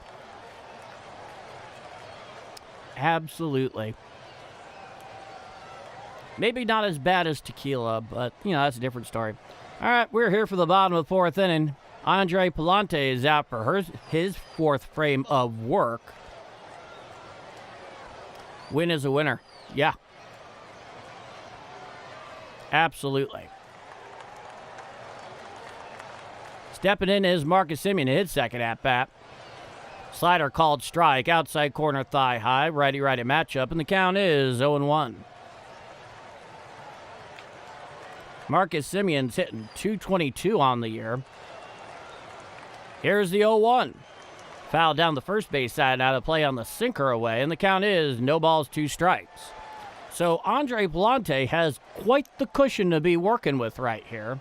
Marcus Semien 0 for 1 with a strikeout, hitting .222, 8 home runs, 25 RBIs through 66 games. From the full wind is Pallante, the 0-2. Swinging strike 3. Down goes Semien for the first out of the inning. A very nice job there by Andre Pallante. Good morning, good afternoon, good Nacht. So, 1 out, nobody on, bottom of the 4th inning, 7-0 Redbirds. And here's A.J. Ewing, who made that outstanding play in front of the 370 sign back in the top of the 4th. He is what Mets fans hope is the future center field. Here's a pitch. Foul down the third base side, now to play on the 4-seam fastball away. The count is 0-1.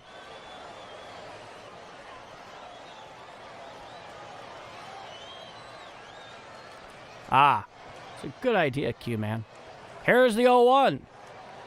Knuckle-curve strike on the outside corner thigh high to the lefty Ewing. Count is 0-2.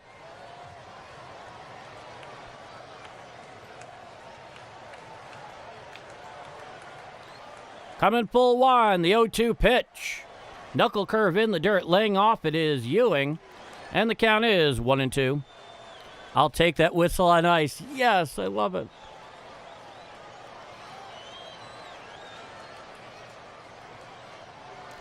Pallante. He's waiting for his pitch. He winds. Here's the 1-2. Well upstairs. 4-seam fastball, 95 miles per hour. It's about helmet high. And the count is 2-2.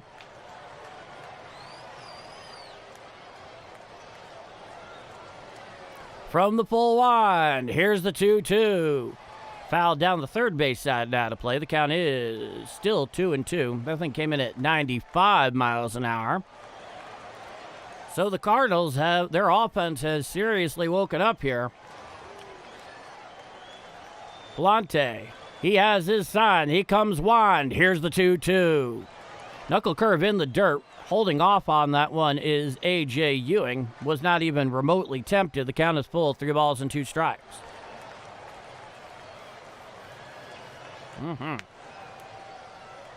Rubbing my hands together because I'm a little cold in here at the moment. Now here's the 3-2. Chop foul down the first base side. Now to play on the 4-seam fastball in at 94 miles per hour. This next pitch is going to be Pallante's 60th.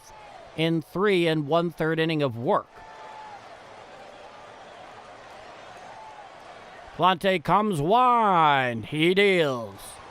Just missed the outside corner with a slider. So Ewing works a 1-out walk in the bottom of the 4th inning. Now here comes Alvarez. He's at DH tonight. He was catching last night, kind of getting that half day off. Delta leader. That was perfect timing to join in to see the the third home run. Let's go Cards. Good to see you, Delta leader. And yeah, absolutely, your timing is fantastic. And they keep showing the Manhattan skyline. It's very hazy. This is kind of par for the course this time of year, I can tell you. Pallante's from the stretch. He deals to Alvarez. Swinging strike on the slider, down and away, and the count is 0-1. In fact, early Saturday morning, I'm going to be flying right past that skyline as I go on the road myself. Coming sets Pallante. Here's the 0-1. Bounced out in front of home plate.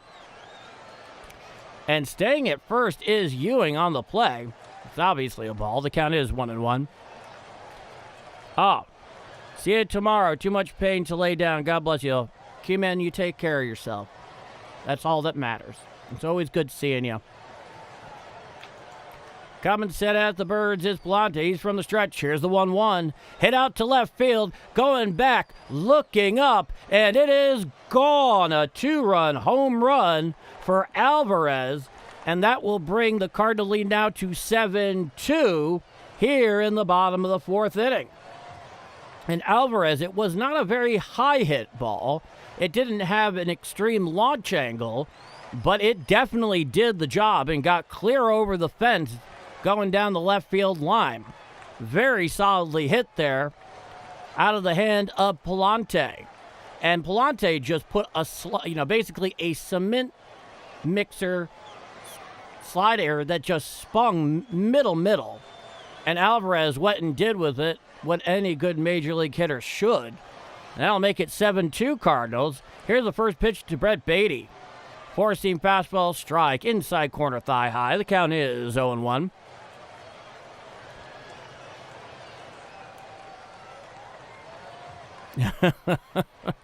Thank you, Justin. Here's the 0-1. Knuckle curve down and out of the zone. The count is 1-1. Brett Beatty 1 for 1 with a single and a stolen base, hitting .235 with 3 home runs, 25 RBIs through 62 games in full-time duty. Here's the 1-1. Strike, outside corner at the knees, 96 miles per hour is a four-seam fastball. The count is 1 ball, 2 strikes. That was Pallante's 66th pitch in this outing. He's from the full wind, righty-lefty matchup. Here's the 1-2. Check swing on the slider in the dirt. Did he go around? No, says Blue down the third baseline. And that'll even up the count at 2 balls, 2 strikes.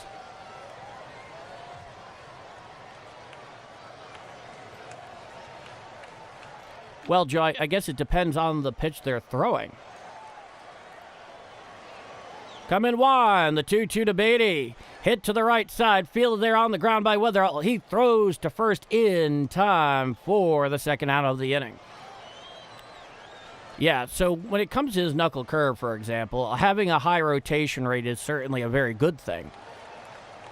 That spinning slider of his that went down the left field line for a home run off the bat of Alvarez, not so much. That did not have the RPMs I think he was looking for. Now, here's the catcher Torrens tonight. He reached on a hit-by-pitch in his first at-bat. Here's the pitch. A four-seam fastball down and away in the dirt, and the count is 1-0. No, when he's getting high rotation, high revolutions on that knuckle curve, it is a dangerous pitch. Here's the 1-0. Swinging strike on the slider, down and away, 86 miles an hour. The count is 1-1. The pitch, the slider he just threw there, Torrens, undoubtedly was what he was trying to do against Alvarez, but didn't turn out well. From the full winds, Pallante, the 1-1. Foul tipped off his foot, did Torrens, and the count is now 1 ball, 2 strikes. Nobody on, 2 out. Bottom of the fourth inning, 7-2 Redbirds. The Mets have put themselves on the board following the 2-run home run to left by the DH tonight, Alvarez. Catcher Torrens is right here at the box against Pallante. Here's a 1-2. Foul down the first base side out of play on the sinker, up and away, 96 miles an hour. The count remains 1-2. Yeah, that can be nice. They don't often do that with frequency on this particular broadcast, but yeah, what you gonna do? Coming says Pallante. Here's the 1-2. Slider bounces out in front of the plate, 88 miles per hour. That evens out the count at 2-2. This next pitch is going to be Pallante's 74th. At the rate he's going, so long as he doesn't get himself into real trouble, he'll probably go through 5 if all goes well. Here's the 2-2 pitch. Just a little too high on the outside corner, a slider, and that brings the count full to 3-2. Sam. Of course, Pallante gives up the first runs for the Mets. It was going to happen eventually, I reckon. Leadoff hitter is on deck here. Here's a 3-2. There's a fly ball out there into shallow left field. Going after his Mason Wynn towards the line. He makes the catch for the third and final out of the inning. However, the Mets get 2 back following the 2-run home run off the bat of Alvarez. That makes it the Cardinals 7 and the New York Mets 2. I'm Paul D, and if you're enjoying my call of Redbird action here tonight, please do leave a like, Helps the growing channel out a ton, and I sure appreciate it. You want to see more? Hit subscribe. We'd love to have you. With that said, 7-2 Cardinals going to the top of the 5th inning. All right. Let's see. Now let's get those runs back. I hope so. I hope so, Justin.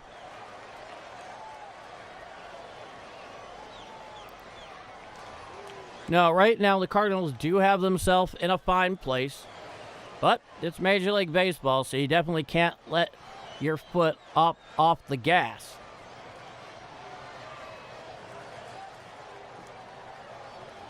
And I don't think the Cardinals are particularly interested in doing that anyway, because something they really have to keep in mind sometimes is even in a game like this where there's a clear disparity in terms of the score, every single one of those batters for either side recognizes, both for team reasons and their own professional prospects in, coming years, that you can't give up an at-bat. It's just at the professional level, it's not something you can sacrifice. I'm sure there are some guys who will let up on the gas a little bit if, it's a real blowout one way or the other. But for the most part, they just can't afford it. Which is a very, very ironic statement when I'm talking about Major League players. Woodworking outdoorsmen. The Cardinals are on quite a roll right now. Yes, they are. And it's very good to see you, woodworking outdoorsmen. Welcome back as always.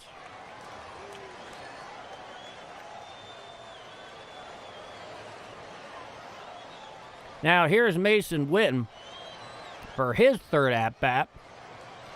Peterson's out there again. Lefty-righty matchup. Here's the first pitch to Witten.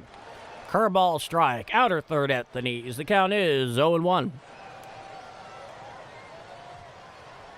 That was Peterson's 50th pitch out there in relief of Austin Warren, who, of course, was the opener tonight. Mason Witten, he's 0 for 1, and it was a fielder's choice. Here's the 0-1. Up and in, four-seam fastball, 90 miles an hour. The count is 1-1. 7-2 Cardinals, top of the 5th. Nobody on, nobody out. Here's the 1-1. There's a ball up and in and out of the zone. The count is 2-1. And they have found a Cardinal contingent out there at Citi Field that they're training the camera on. Here's the 0-1. Here's the 2-1. Hit up the middle and through for a base hit past the glove of Bo Bichette at short. And that is a leadoff single for Mason Witten.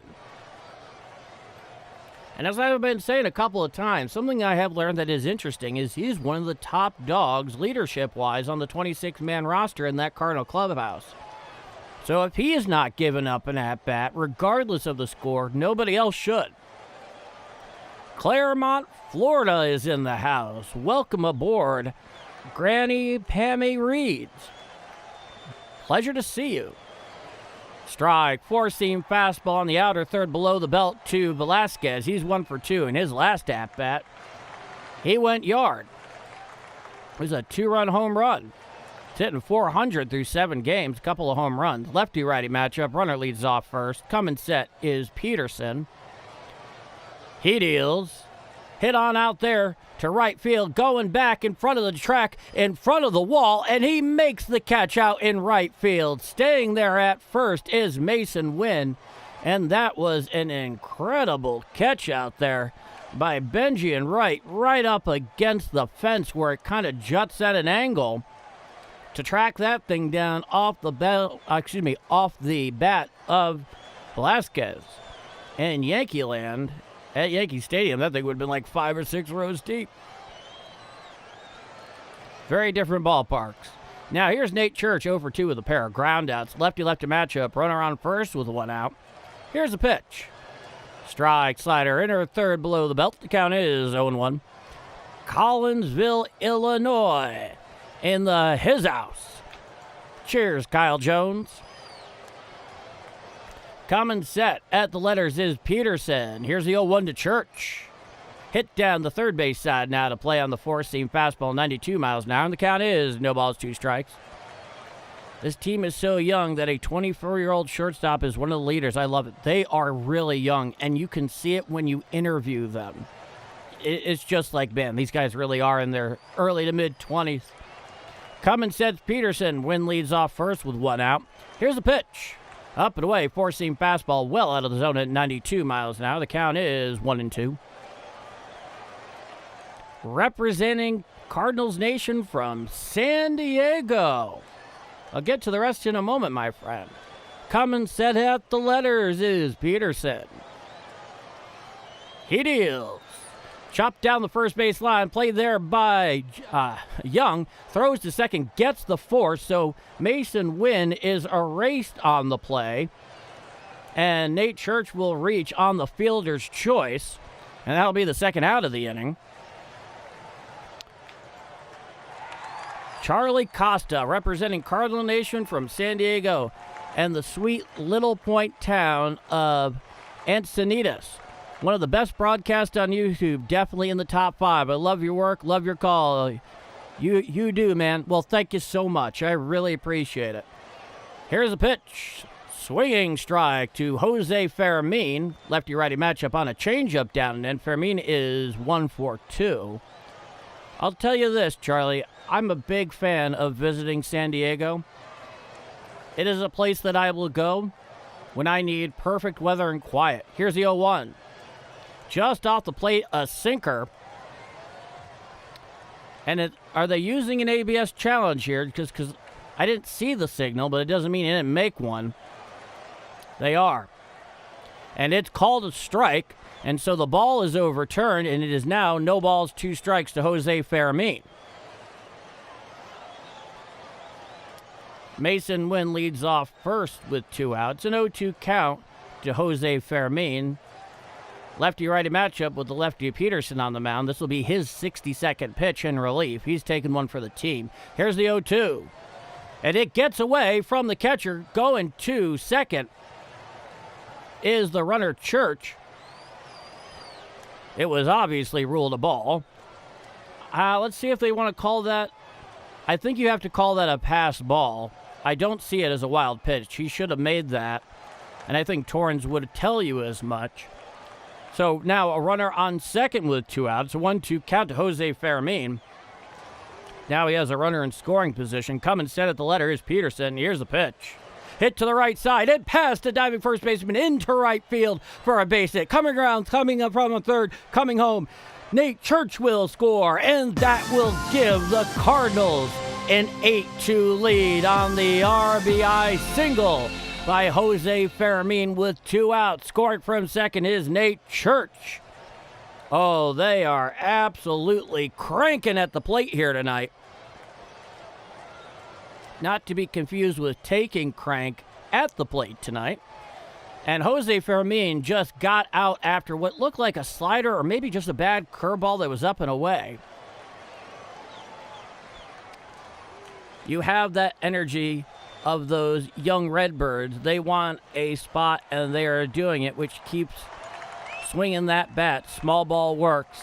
Let the big boys hit the long shots. Utilize that speed.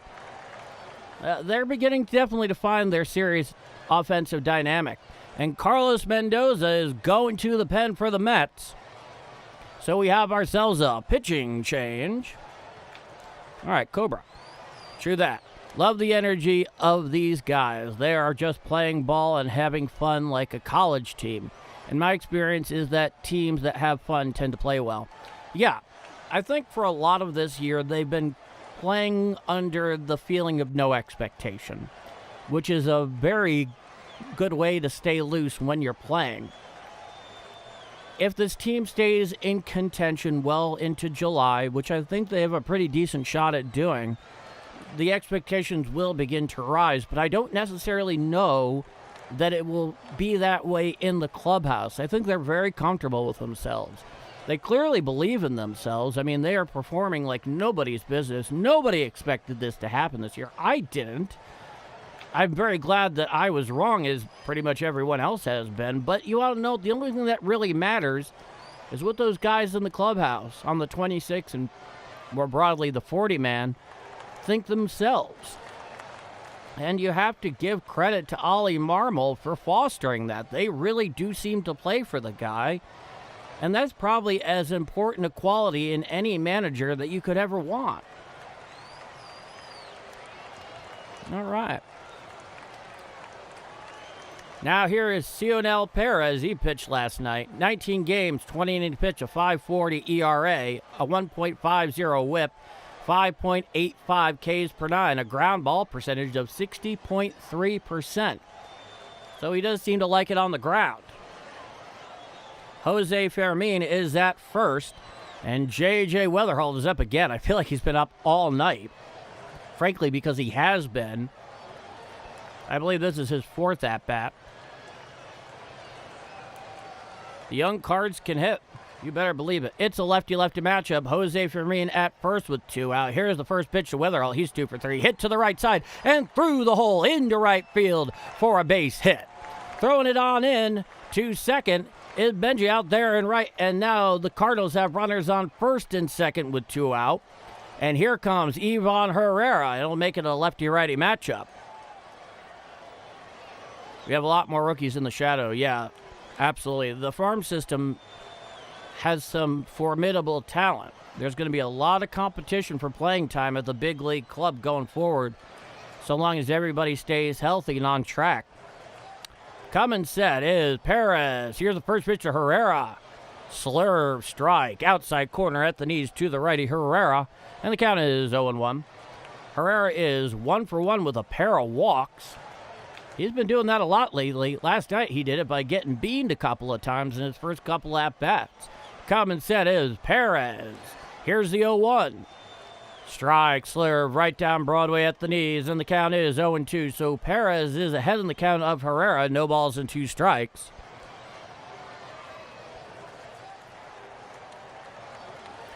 Coming set above the belt is Perez. Here's the 0-2. Swinging strike 3 on the four-seam fastball up and away for the third and final out of the inning.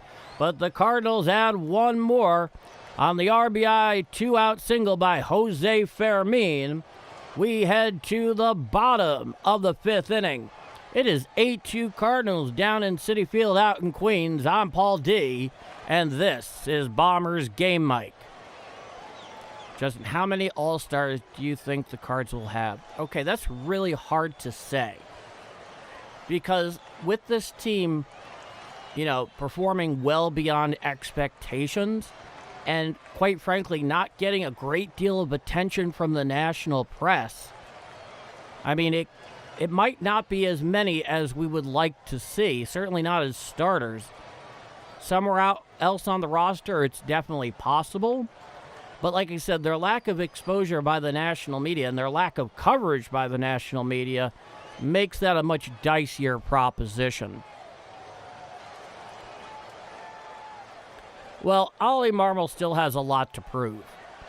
But if he does have one quality, it's that these guys do play for him, and they're pretty unambiguous in that fact if you ever ask them. Not because it's the right answer, but it's because the answer they think is the case. Good to see you, KCM. Memphis Redbirds Stadium is in trouble. Memphis City Council don't want to fund it any longer.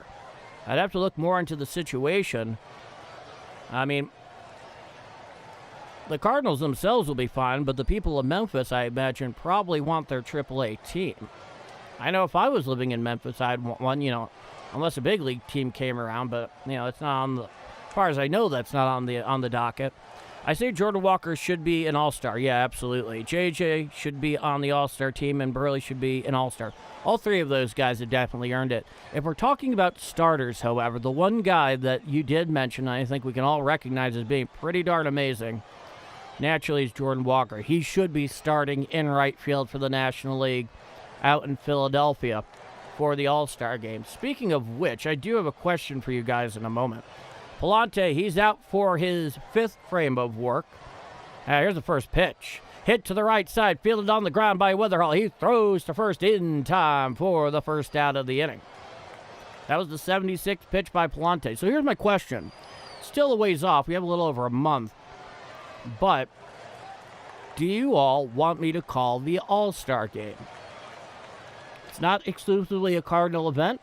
I'm open to doing it, but I want to gauge interest because the All-Star break is also a break for me, but I'm willing to do it. Now, here's Bo Bichette.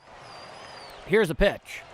Strike, four-seam fastball outside corner, 95 miles an hour. The count is 0-1. Bo Bichette's 0 for 2 with a ground out and a strikeout. 228, 5 home runs, 32 RBIs, 66 games. Very much an underperforming 2026 for the guy who signed here.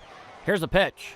Sinker, strike, right down Broadway at the knees, 95 miles per hour. The count is 0-2. Well, Justin Beasley's giving me the old thumbs up. Our Mason Wynn is giving me the thumbs up. Roger Baseman's giving me the green light. Here's the 0-2 to Bichette. Slider down and way over the lefty batter's box at 87 miles an hour.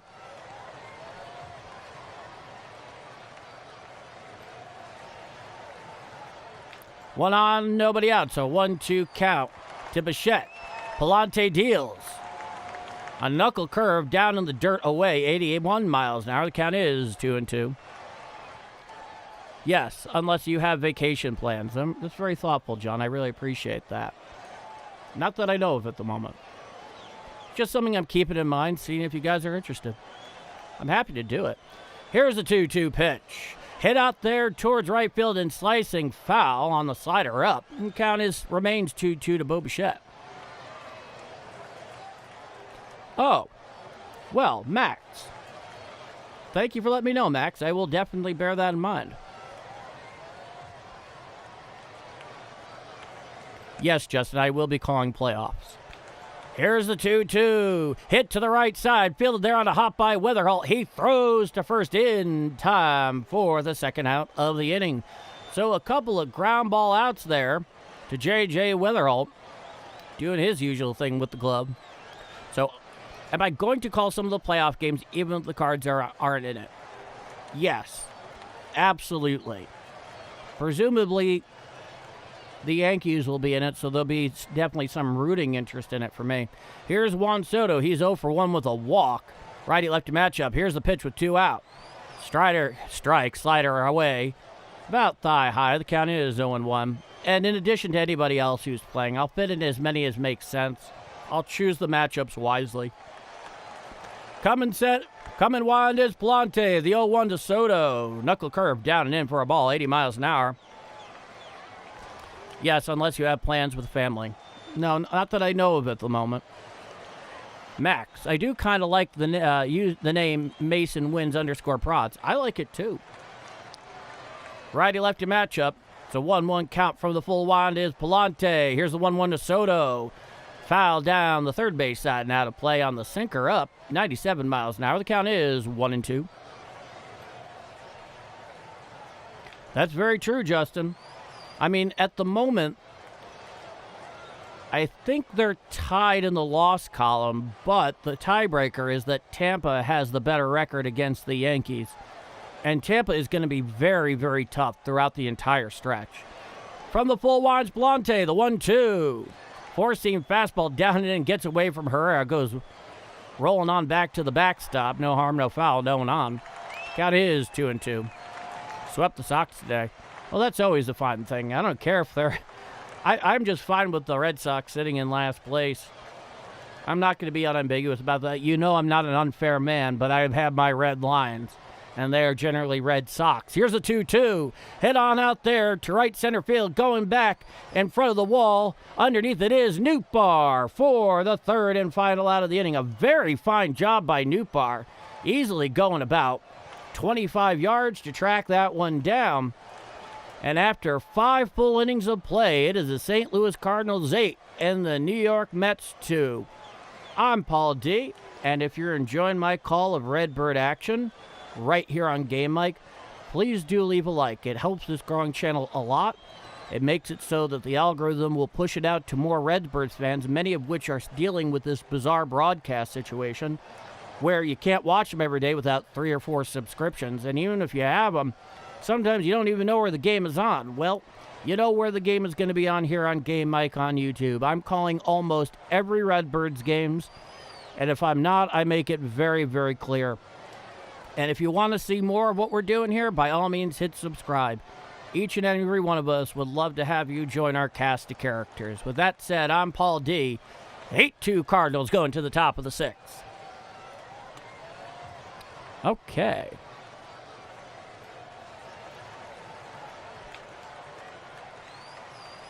Spoken like a Yankee fan. True statement, Twain Smith. I never obscure this fact. You guys know I'm very transparent. This team reminds me of Whitey Ball. Oh, yeah, they do have seem like an 85 quality to them. Definitely. Hit the like button. Let's see if we can get 150 likes. Help support Paul and his channel. Ronald Lyle doing Ronald Lyle things. Justin Beasley. Only the Sox and Cubs could be in last, but that's okay. I'll take the Reds being in last because the Reds are gross. Spoken like a true Cardinal fan. All right. Dave Stevens. With Memphis being the #1 affiliate for 30 years, even considering not funding the team is evident of city government imploding. You may be right. I'm just not familiar with the situation myself. Now, here is the lefty slugging first baseman for St. Louis, Alec Burleson. Lefty-lefty matchup here with Perez on the mound. Perez deals. He popped it straight up over towards third. Underneath it is Brett Beatty. He calls for it. He makes the catch for the first out of the top of the 6th. 1 pitch, 1 out for Perez. And here comes Jordan Walker, and we all remember what he did in his last at-bat. Oh, boy, was that thing huge. Oh, what a shot. Looking at that one again. You're thinking the 82 team, but there's more power. Okay. Lefty-righty matchup. First pitch to Walker. A slurve strike. Definitely low, but not challenging it is Jordan Walker, even though they still have both of their ABS challenges allotted in regulation. The count is 0-1. Nobody on, 1 out. 8-2 Cardinals in the top of the 6th inning. Perez deals. A slurve away, just missed the plate, 84 miles an hour. The count is 1-1. Ethan is back. Welcome back, my friend. You've missed some good baseball. Common sense, Perez just above the belt. Here's the 1-1 to Jordan Walker. Swinging strike on the sinker, down and away, clear out of the zone, 97 miles an hour. Chasing after that one was Walker, who's 2 for 3. And the count is 1-2. Piggy 310, love your channel, you're a natural. Thank you so much, that's very kind. Time is granted by the home plate umpire at the behest of Jordan Walker. He steps out of the box, tightens up his batting gloves. Time is resumed, he's back into the box. Perez is ahead in the count, 1 ball, 2 strikes. Coming and set above the belt is Perez. He deals. A sinker well away over the lefty batter's box, 97 miles per hour. The count is 2-2. Hey, Ethan, I did the same job when I was your age. There's nothing to apologize for. We're just happy to have you here. Common sense, Perez. Here's the 2-2. Up and away, a slurve. Certainly high and out of the zone. The count is 3 balls, 2 strikes. You're a nice distraction from the crazy world we live in. Well, I'll tell you this, Richard. That is kind of what I go for here. Common set is Perez. Here's a 3-2. Swinging strike 3 on the slider on the outside. Correction, slurve on the outside corner for the second out of the inning. So Jordan Walker goes down hacking. And here comes Lars Nootbaar in the lefty-lefty matchup. No, as far as I'm concerned, I kind of like trying to establish kind of a, if you're a certain age, you're going to understand the reference, a certain Cheers atmosphere, but no Red Sox baseball, all Cardinals. Here's the first pitch to Nootbaar. Slurve strike on the outer third at the knees. The count is 0-1.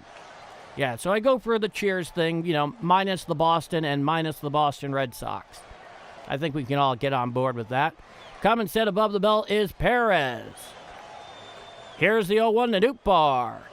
Slurve strike right down Broadway. Clearly fooled Nootbaar a bit there. He kind of started bailing out away from the pitch, so clearly he was fooled on it.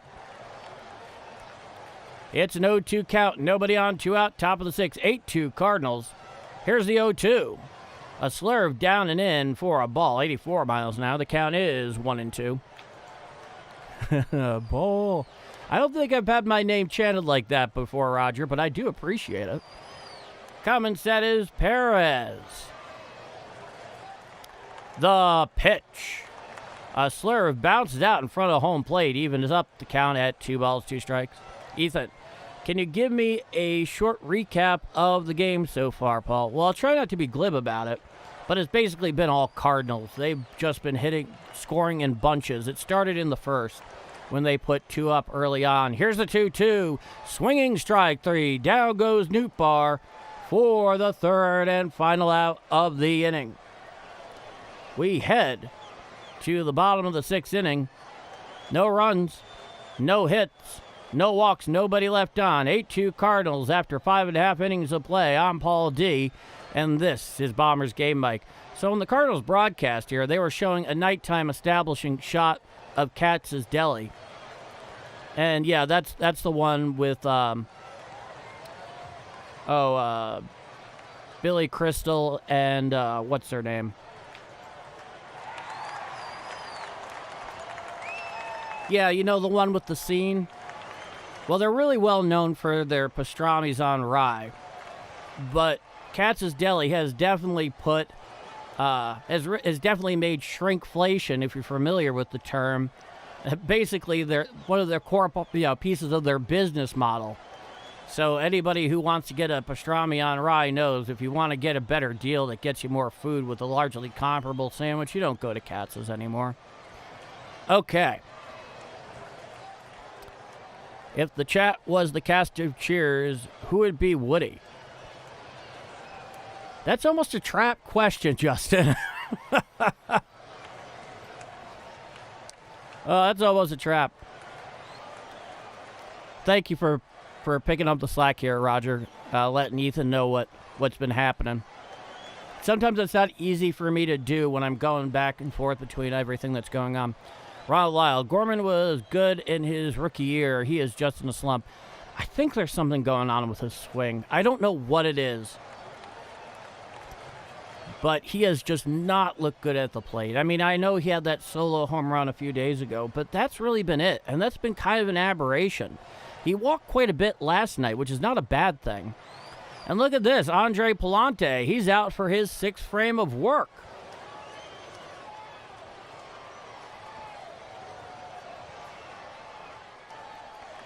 Now, here's the first pitch. Called strike. 4-seam fastball inside corner to the lefty hitting first baseman Young, who's 1 for 2. And the count is 0-1. Coming wide, Pallante deals. Knuckle-curve bounces out in front of home plate. That makes the count 1-1.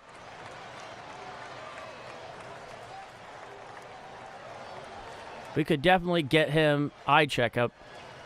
Fam was half blind playing for Cards. Get to the rest of the minute, Missouri Gaming. Here's the 1-1. Knuckle curve a little high on the outer third for a ball. The count is 2-1.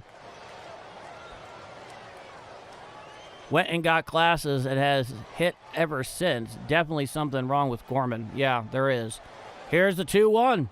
Hit to the right side, fielded on the ground by Weatherall. He throws to first in time for the first out of the bottom of the 6th. Stepping in is the right-hand hitter, Marcus Semien.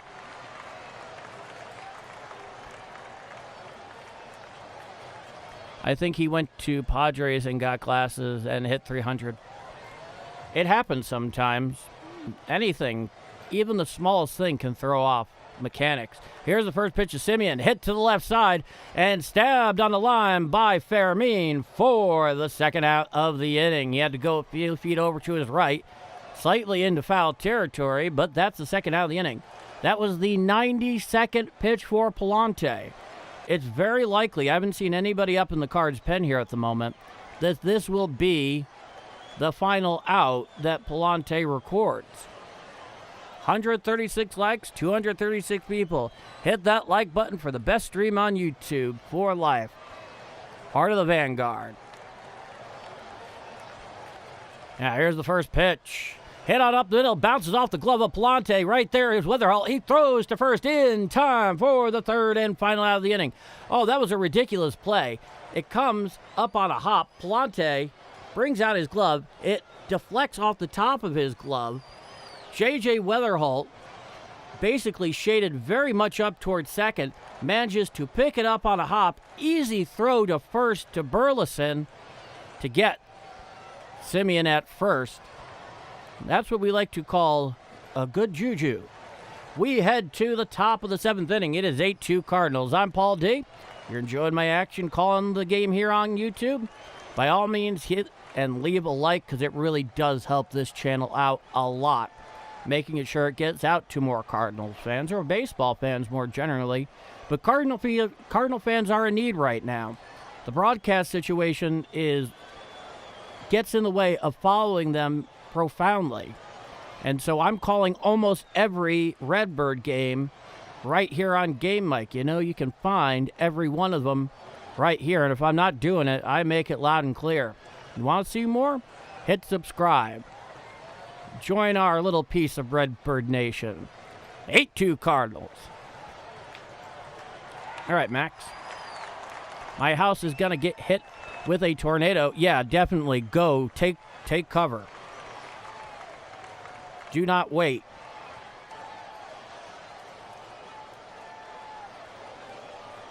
I was just checking the weather here in St. Louis to make sure that we were not subject to the same thing. You live here long enough. You know to check. Yeah, seriously, stay safe, Max.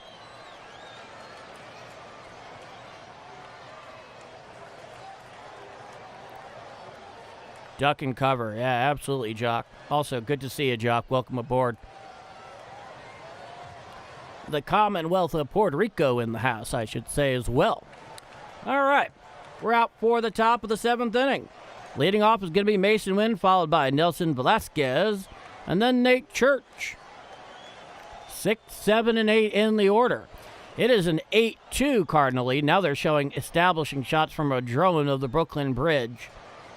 And if you're ever in New York City, take the opportunity at least once to walk over the Brooklyn Bridge. It's a majestic experience. All right, we got to change the pitcher. Here is the right-hander Pintaro. Hit up the middle, fielded on a hop by Bichette. He throws to first in time for the first out of the inning. Mason Wynn put good lumber on that.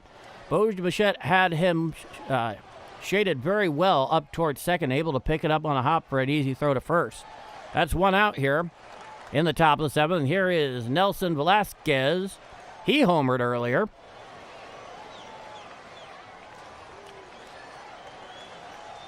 It's a righty-righty matchup with the righty Pintaro on the mound in relief of Perez. Here's the pitch. A cutter upstairs for a ball, 89 miles an hour. The count is 1-0. Jonathan Pintaro threw 3 2/3 as a 0 ERA, a 0.27 whip, a 7.39 Ks per 9. So he just got called up. Here's the pitch. Cutter away, hacked on strike, and the count is 1-1. It was a nice cutter away. Yeah. Everybody here in America's heartland has a story. We all have a story. Here's the 1-1. Cutter out and away over the lefty batter's box. Count is 2-1. I think it was last month or maybe about 6 weeks ago. There was one day here in the St. Louis area where the tornado klaxon went off 5 or 6 times, but it would only go on for several minutes at a time. Here's the pitch. Hit to the left side. Fielded there by Beatty at third. He throws to first in time for the second out of the inning. So Velasquez grounds out to Beatty for the second out. It was going off 5 or 6 times through maybe a 13-hour period, maybe 12 hours. And it was really strange because it would only stay on for a couple of minutes. And I'm thinking about this. I'm like, this is really harming readiness here. I mean, you always have to be careful, but doing it too often and then shutting it off after 2 or 3 minutes is really strange. Here's the first pitch to Church. Cutter outside corner below the belt for a strike. 91 miles an hour from Pintaro. The count is 0-1. Ground out. Field your choice for Nate Church. Nobody on 2 out. Top of the 7th. 8-2 Cardinals. Here's the pitch. Foul down the third base side and out of play on the changeup down and away to the lefty Church. Count is 0-2. Right by Creep Car Park, there's always rotation, it seems. Yeah, well, then you experience what I'm describing. Oh, I'm glad to hear it, Kathy. Stick that phone in the wall. Power that thing back up. Here's the 0-2. Hit down the third base side and out of play on the four-seamer in. The count remains 0-2. Weather's great here in St. John. I'm glad to hear it. Pretty nice here. Coming set is Pintaro. It's an 0-2 count to Nate Church, who's 0 for 3. Pintaro deals. Swinging strike 3 on the changeup, down and away. Had that fading action there away from Church for the third and final out of the inning. It's 7th inning stretch time down at Citi Field. The Cardinals have an 8-2 lead over the Mets. I'm Paul D. I'm going to do a little stretch here myself. Whoa. I really need to utilize the back of this chair more effectively, so that way I'm not,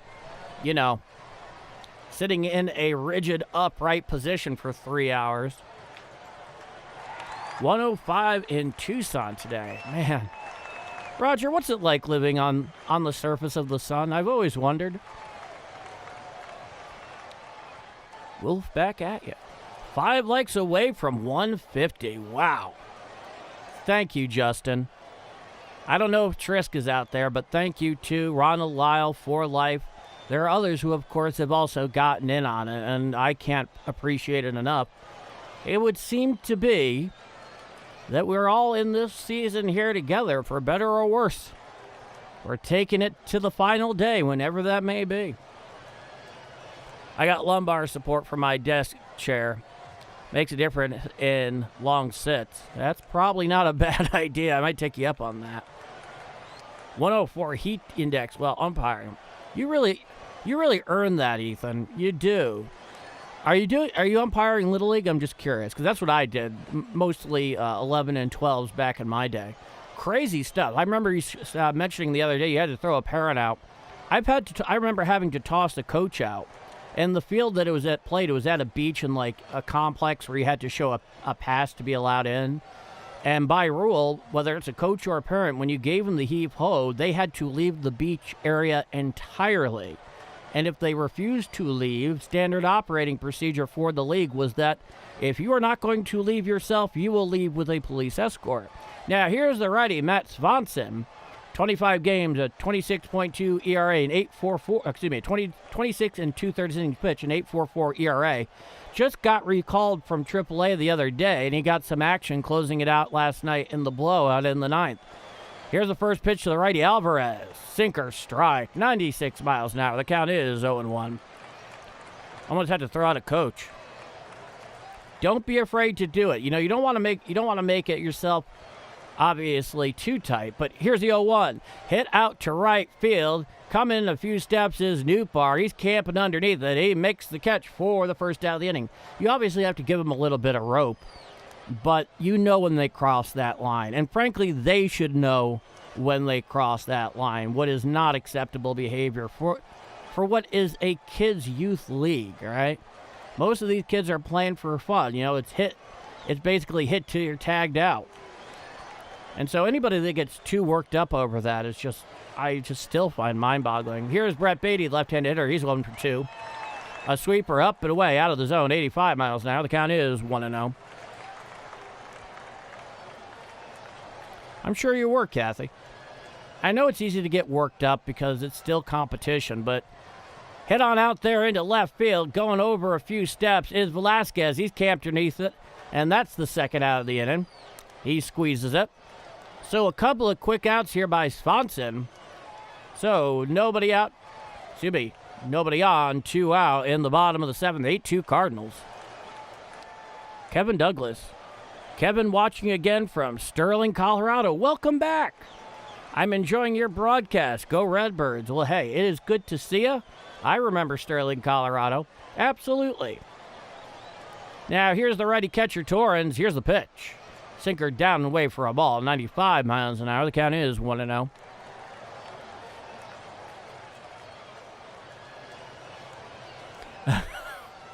Ronald, the fact that you pointed out is remarkably endearing. Hit to the right side and into right field. Caught on the line by Nootbaar for the third and final out of the inning.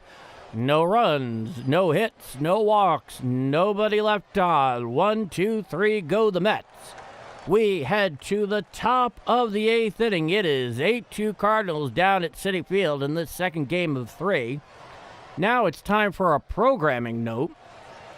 Tomorrow afternoon, the getaway day, the day game out at Citi Field between the Cardinals and the Mets, begins at 12:10 p.m. Central Time, and I will begin the game mic play-by-play stream at noon exactly Central Time. So that is 12 p.m. Central Time right here on Game Mic. And if you're around, if you have the time, even if you're just popping in, you'll have all the action right here in its entirety. Then after that, Cards get on a little plane ride, head up to Minnesota, where they take on the Twinkies up at Target Field in Minneapolis for the 3 this weekend. And starting on Saturday, because I'm going to be on the road starting Saturday, all of these live streams during that 5 or 6 days are going to be audio only. The only thing that will change in the experience is you're not going to be seeing this 15 out of 10 handsome face calling the game for you. Otherwise, the audio quality will be the same. You'll have the score bugs. You'll have the strike zone matchup, the box scores. You'll also have the ticker at the bottom. The only thing that will change is I will not be on camera. But as long as I'm gone, I have made it possible so I'm able to call each and every game. It's simply going to be audio only. I mentioned this last night, but I want to mention it again now so you guys know what to expect when that time comes. Okay, we head to the top of the eighth inning. Leading off is going to be Jose Fermin, followed by JJ, and then Ivan Herrera. Out for his second frame of work is Pintaro. Righty-righty matchup. Here's the first pitch to Jose. Inside a sinker, well off the plate. The count is 1-0. Just want you to know that I'm in my basement safe. The worst part is coming at 8:30. Well, do whatever you need to do to keep yourself safe, Max. That's all any of us want here. Here's the 1-0. Strike, sinker, outer third at the knees. The count is 1-1. Nice instinct for Swanson. Yeah, definitely. He's had a couple of good nights here in a row. Common sets Pintaro. He deals. Lie down and in a sinker for a ball. 94 miles an hour. The count is 2-1.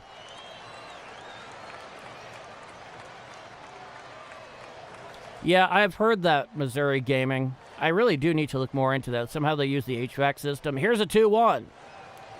A cutter strike on the inner third, about thigh high, and that evens out the count at 2 balls, 2 strikes.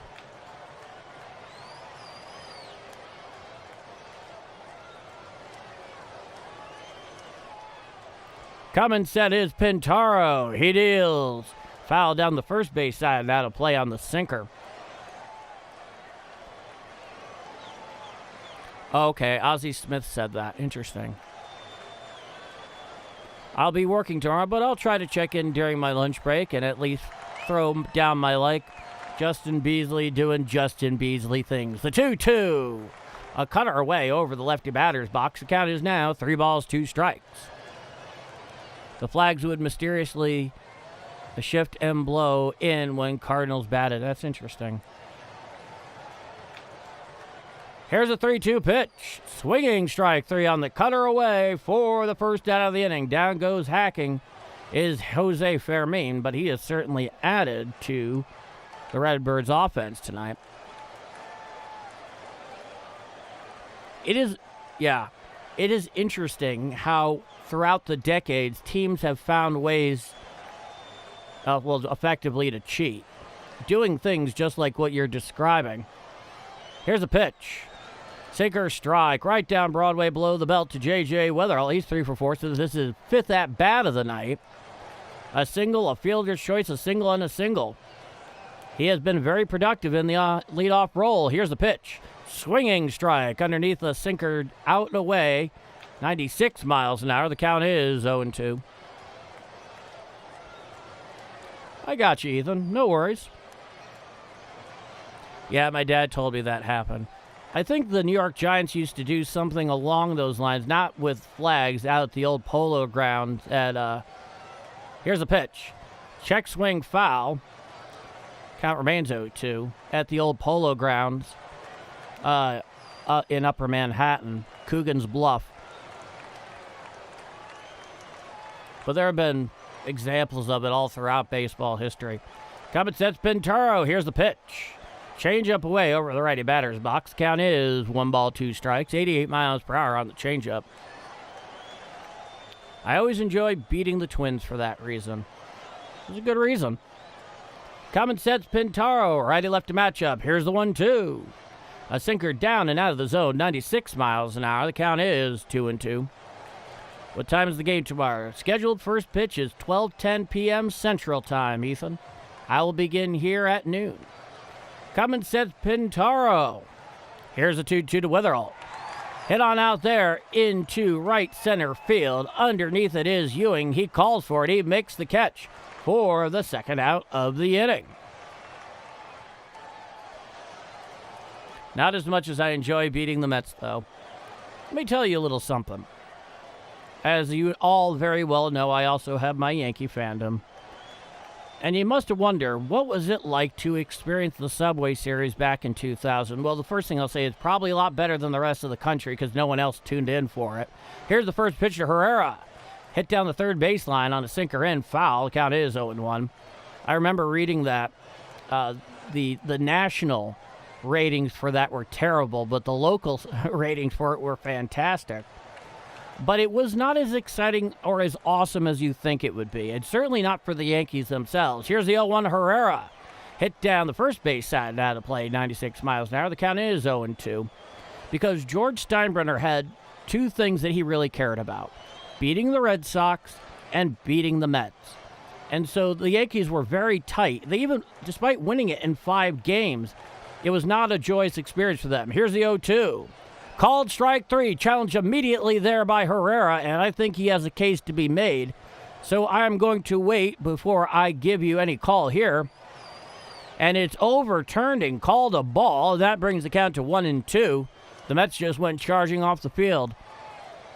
Little fast there. A little fast on the trigger for the Metsies. Coming set is Pintaro at the belt. Here's the 1-2. Up and away. A cutter out of the zone. 92 miles per hour. The count is even at 2-2. Right there with Herrera making the ABS challenge despite being up by 6 and be going into the bottom of the 8th. That's an example of how none of these guys give up an at-bat. Coming sets Pintaro. Here's the 2-2 to Herrera.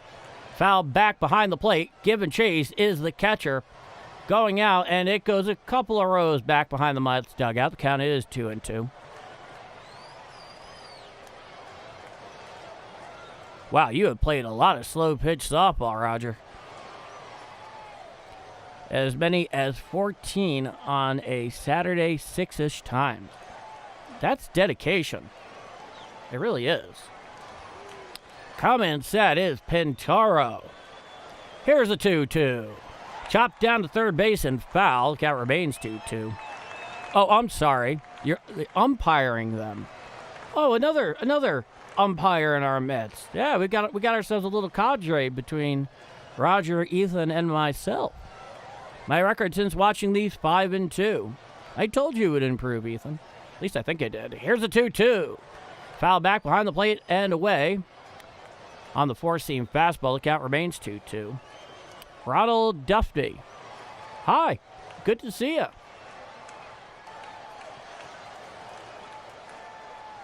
Coming set is Pintaro. The 2-2 to Herrera. Hit to the right side. Fielded there on the ground by Simeon. He throws to first in time for the third and final out of the inning.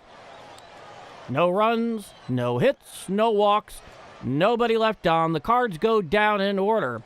We go to the bottom of the 8th inning.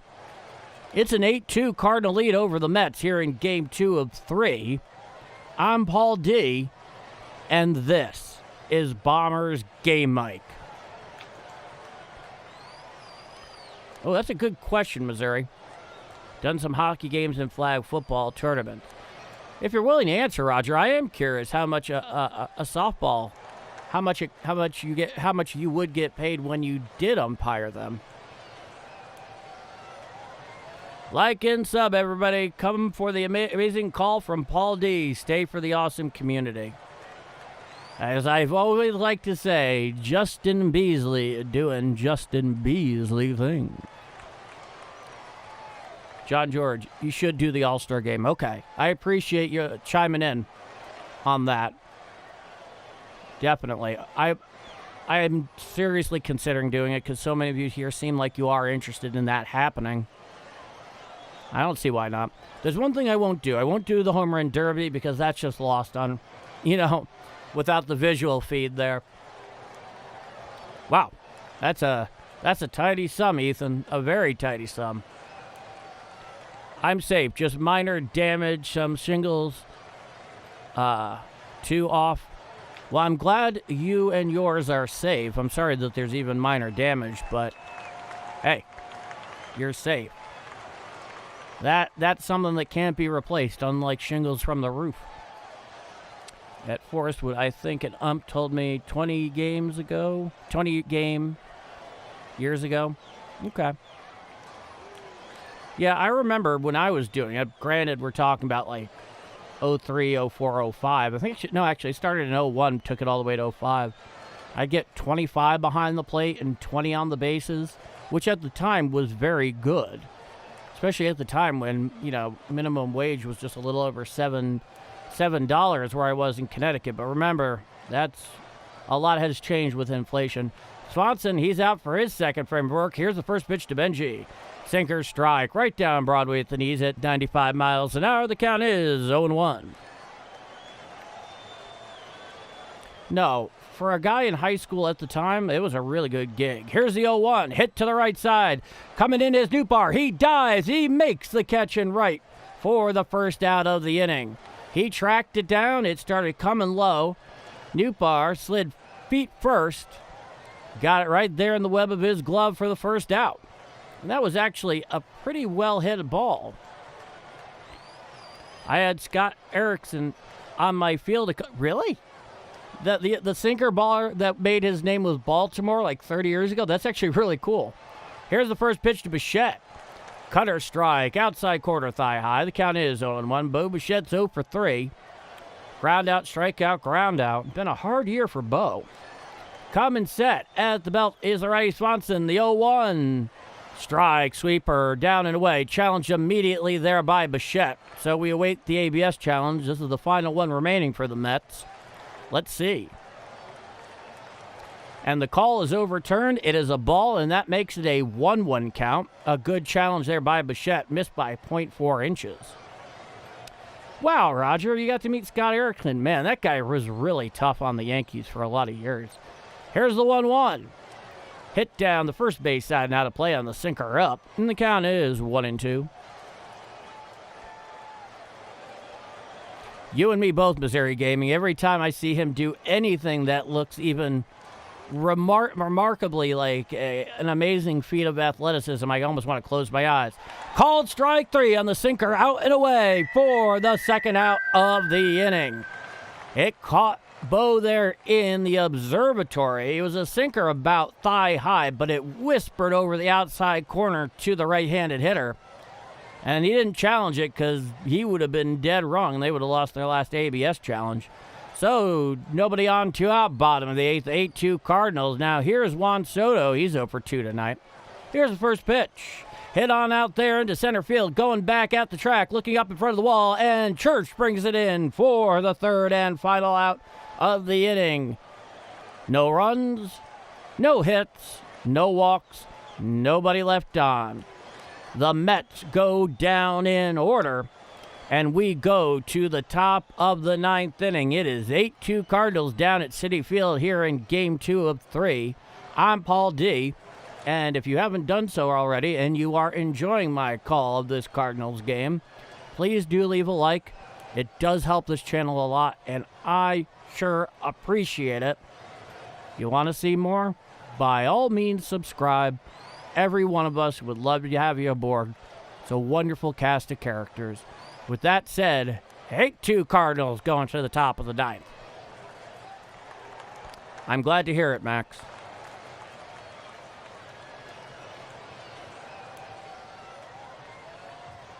You did the In-N-Out tournament one year. No burgers, but the hot dogs they served were legendary. I've never had a hot dog from In-N-Out. I've had burgers from there plenty of times. Ooh, they're good. Oh, they're very good. I don't like them as much as I like Whataburger, but man, anytime I find myself in a state with an In-N-Out burger, it becomes a primary and priority destination for me. I'm really, obviously I don't eat it every day, not by half, but especially when I'm on the road and I'm going to a place where they have, really good fast food places that do not exist where I live or spend most of my time, In-N-Out qualifies as one of those destinations. That, and I like Wiener Schnitzel, or whatever the heck they're calling it. I think that's what it's called in Southern California. There's one in San Diego I go to near Pacific Beach a lot. They are so annoying. Yeah, parents in those situations can really get out of hand. You think their kid is playing for a professional contract and trying to cement their place in the draft. Now, here's Alec Burleson. Here's the pitch. Out away for a ball with a cutter. The count is 1-0 to Alec Burleson, who, oddly enough, is 0 for 4 tonight. That was the 31st pitch from Pintaro. It's a righty-lefty matchup here in the top of the ninth. Nobody on, nobody out. Here's the 1-0. Check swing. Did he go around on the cutter? No, says Blue down the third baseline. And the count is 2-0 to Burley. No, the parents can get really out of hand. Most of them are great, but you always have a couple. Come and sets Pintaro. Here's the 2-0. Foul tip there on the cutter right down Broadway from Burleson, and the count is 2 balls, 1 strike. It's CYC, so the kids gets to play if they sign up no matter what. Yeah. But still, like I said, most of the parents are really great, in my own experience. It's always a couple that just kind of, tend to spoil the apple cart, as they would say once upon a time. And once they keep up the act after a while, even the rest of the parents don't want them showing up. It's like, drop off your kid and go away. Here's the 2-1. A cutter well upstairs and out of the zone. The count is 3-1. You should try Sonorian dogs if you ever get to Arizona. Oh, I most certainly will. On your recommendation, Roger. Here's the 3-1 pitch. Hit on out there to right field. Going back, looking up, and it is gone. A solo home run from Alec Burleson. Burley going deep into the New York night, and that will make it a 9-2 Cardinal lead in the top of the ninth. Oh, Burley got all of that one. Oh, boy. He hit that thing like the Allies hit Normandy on D-Day. It's a 9-2 Cardinal lead. Do you think the Cardinals will make the playoffs? Max, it's so hard to say. What I can say is this. I'll get to you in a moment. Now, here's Jordan Walker. He's 2 for 4. Chop foul down the third base side. Now to play on the sinker in. The count is 0-1. I think we get the free soda from from On The Go now, or whatever it's called. Yeah. Remember, guys, 6 is a serious number, so we've been drilled into us. Here's the 0-1. Swinging strike on the cutter away, and the count is 0-2 to Jordan Walker, who himself has a big fly tonight. Hey-oh, indeed, DJ Neck Fly. Time is granted by the home plate umpire at the behest of Jordan Walker. I do miss Whataburger. J.M. Jones, yeah, you and me both. The closest one I have to me is out in Kansas City, so that's like a 3-hour drive. Come and set his Pintaro, the 0-2. Head out to right field. Staying right there is Benji. He is right underneath it. He barely needs to move for the first out of the inning. I've heard that ad for On the Run so many times, it is ingrained into my memory. You and me both, Justin. It's our game. I just hope they don't trade youth for a chance to win this year. I don't think that's going to happen. Now, here's Lars Nootbaar. I think Chaim Bloom is going to be very protective of young talent. Here's the first pitch from Pintaro. Change-up down away for a ball. Righty-lefty matchup. Counts 1-0. No, if he does anything, it'd be stand pat or maybe make a few low-level moves. But the most valuable commodity in baseball, we'll get to this in a moment. Here's the 1-0. A sinker down and away for a ball. And the count is 2-0 to Lars Nootbaar, who's 0-3. The most valuable commodity in baseball is young, controllable talent. And based on what we've seen so far, I don't think you have much to worry about.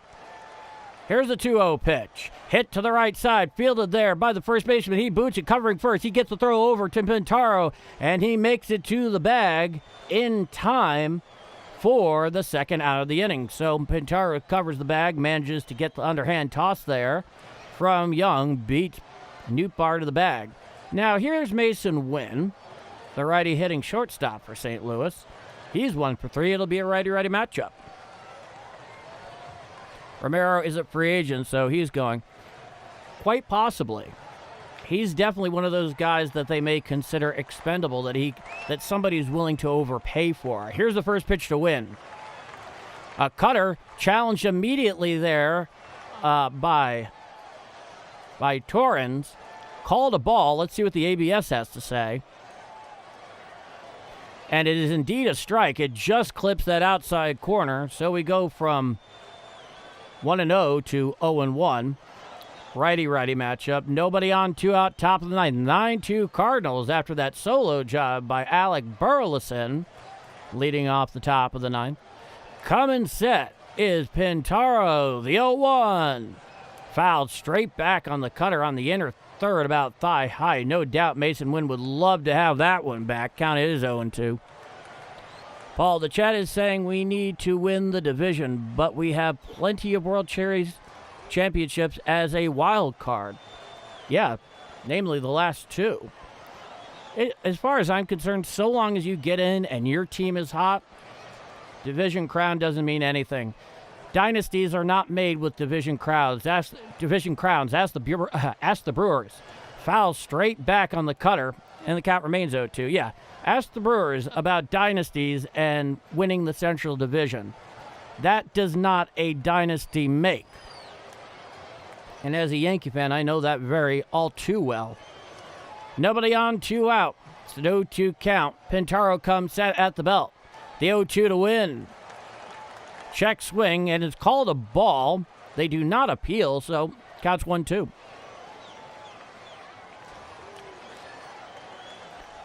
Let's put it this way, Max. I think they're going to be in it. I think they've got a real shot. Here's the 1-2. Hit to the left side and caught on a line by Bichette at short for the third and final inning. He made a nice leap and grab to pull that one in.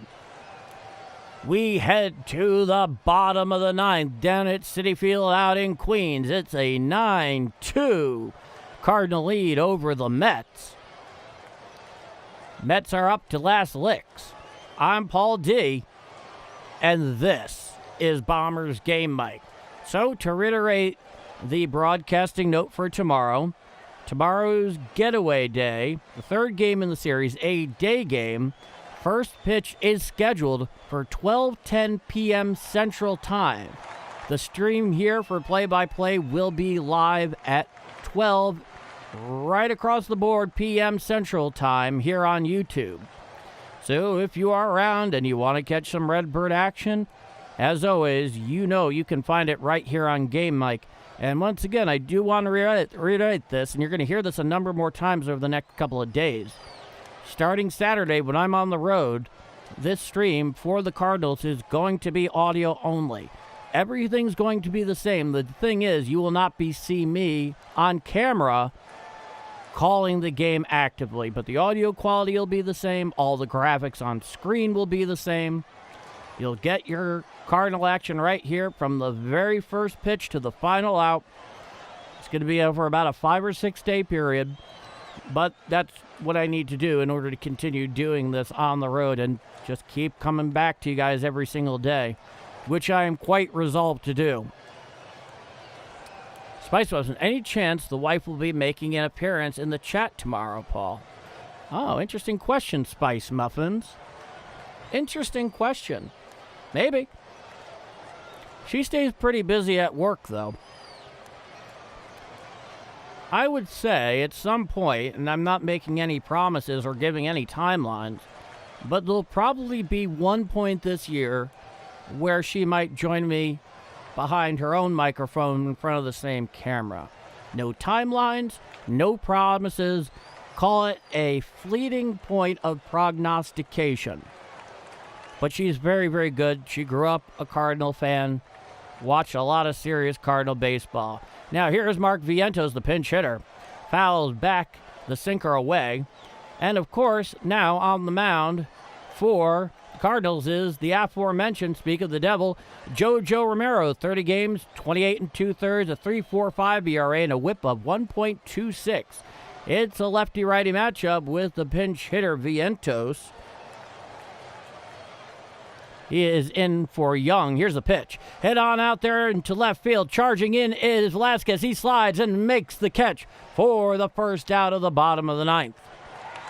A very nifty play there by Nelson Velasquez. J.M. Jones. Saw the Cardinals whip Milwaukee at Game 6 of the 82 series. Very lucky you. Was 4 or 5 hours with rain delays. Beat holy hell out of the team. Good old Augie world.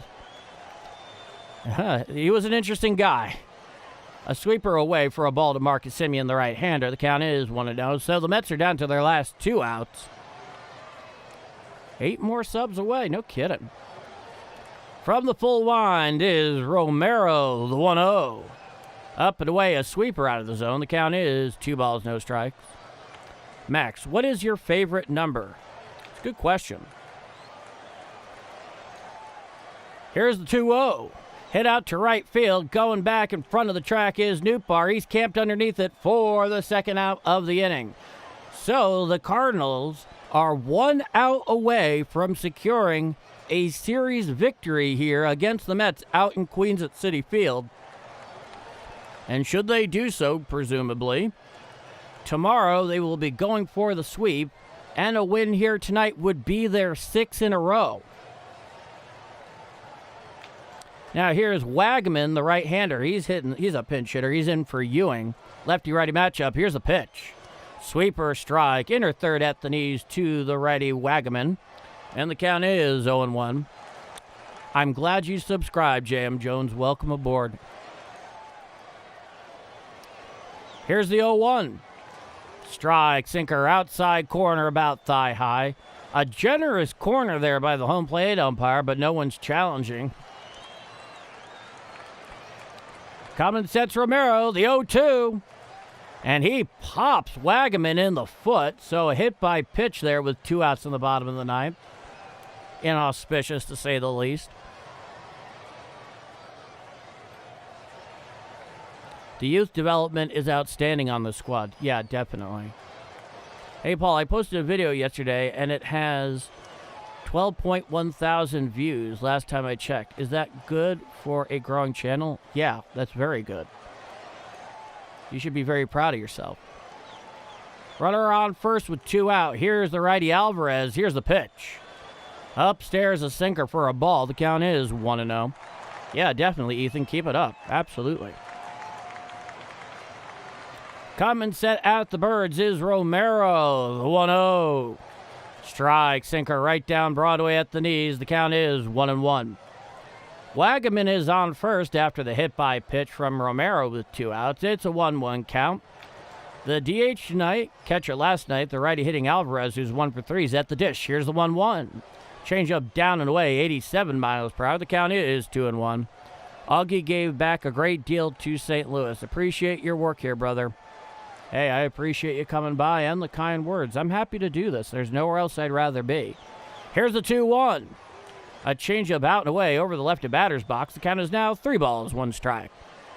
I don't know how much it has but it is by far my most popular video. 89 likes. That's also still very good. The 3-1. Strike. Sweeper outside corner below the belt, and that'll bring the count full to 3 balls and 2 strikes. Coming set at the Birds is Romero. The 3-2. Check swing. Did he go around? Yes, says Blue down the first baseline. And that will be your final 9-2 Redbirds in Game 2. And you know what that means. For the 6th game in a row, here's the victory tune.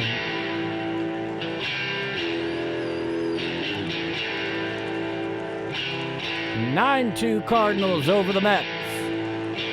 Feel free to do the air guitar at home yourself.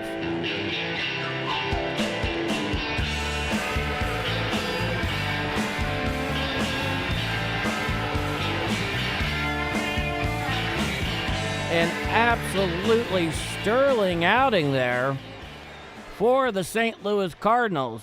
Pallante, he will improve to 7-4. Warren will fall to 1-3. 9-2 is your final. They take the first 2 games of this 3-game set out in Queens. So once again, the programming note for tomorrow. Scheduled first pitch for the Cardinals and the Mets. This is a day game. Is 12:10 p.m. Central Time. I will be starting the stream here at noon Central Time. So 12 p.m. Central Time, right then and there, as the Cardinals go not only to extend their winning streak to 7 games, but going for the sweep against the Mets out in Queens. That's a winner. 6-2, my record since watching these. Yes, it is, Ethan. Thurman, another well-called game, my friend. Thanks, Paul. You got it, Thurman. I hope you enjoy the rest of your day. DJ Nick Fly, rock on. You rock on, my friend. Granny Pammy reads, yay, you know it. Roger Baseman, tarps off. Great call, Paul. See you tomorrow. See you tomorrow, Roger. Kathy Thomas, nice night, everyone. Stay safe. And you do the same, Kathy. J.M. Jones, look out, Brewers. Good work, boys. Best to you all and to you. Justin Beasley, good night, chat. Good night, Paul. Great game. Go Cards, go. Couldn't have put it better myself. Alan, Dobbins is starting. Yeah, that's actually going to be really interesting to watch because his performance is going to say a lot about what they end up doing with Dustin May. That's just a bit of trade prognostication on my part. Okay. Thanks, Paul, for the great calls. Appreciate it. You got it, Delta Leader. The Happy Hodag. Have a great night, everyone, and go Cardinals. Yes, indeed. How do I email you? I want to make something for your studio. Oh, that's really easy. So, Roger, if you go to my channel, you click out of this, you just go right to the channel. You can go there by just, I think, let me see here, one moment. All right. So if you just hit my the icon there, that is my circular badge logo on YouTube. It's right next to the bell, and you press it or click it, and then you see there under where there's a description. I don't know if you're watching on a mobile device or a computer or your TV, but if you go to the description of my channel, in there I have contact information. It says for media or business inquiries, bombersgamemike@gmail.com. Just put it there. I mean, I consider it really all-purpose for contact regarding the channel. So if you want to do that, please do feel free. I'm curious what it is you have in mind, Roger, but thank you very much. I mean, that's just ridiculously awesome. Thank you. Wow, Cards keep winning. You said it, Trisk. 4 more subs to 600. You know it. Great game. Great call. See you all tomorrow. Go Cards, go Knicks. Be well, Dwayne Smith. Yes, indeed. Yeah, like 192. That's just incredible. It really is. Thank you, everybody. Okay, I've got it. Do you have artwork for your logo? At the moment, yes, I do, but if you have something in mind, I mean, don't be shy, Roger. All right, everybody.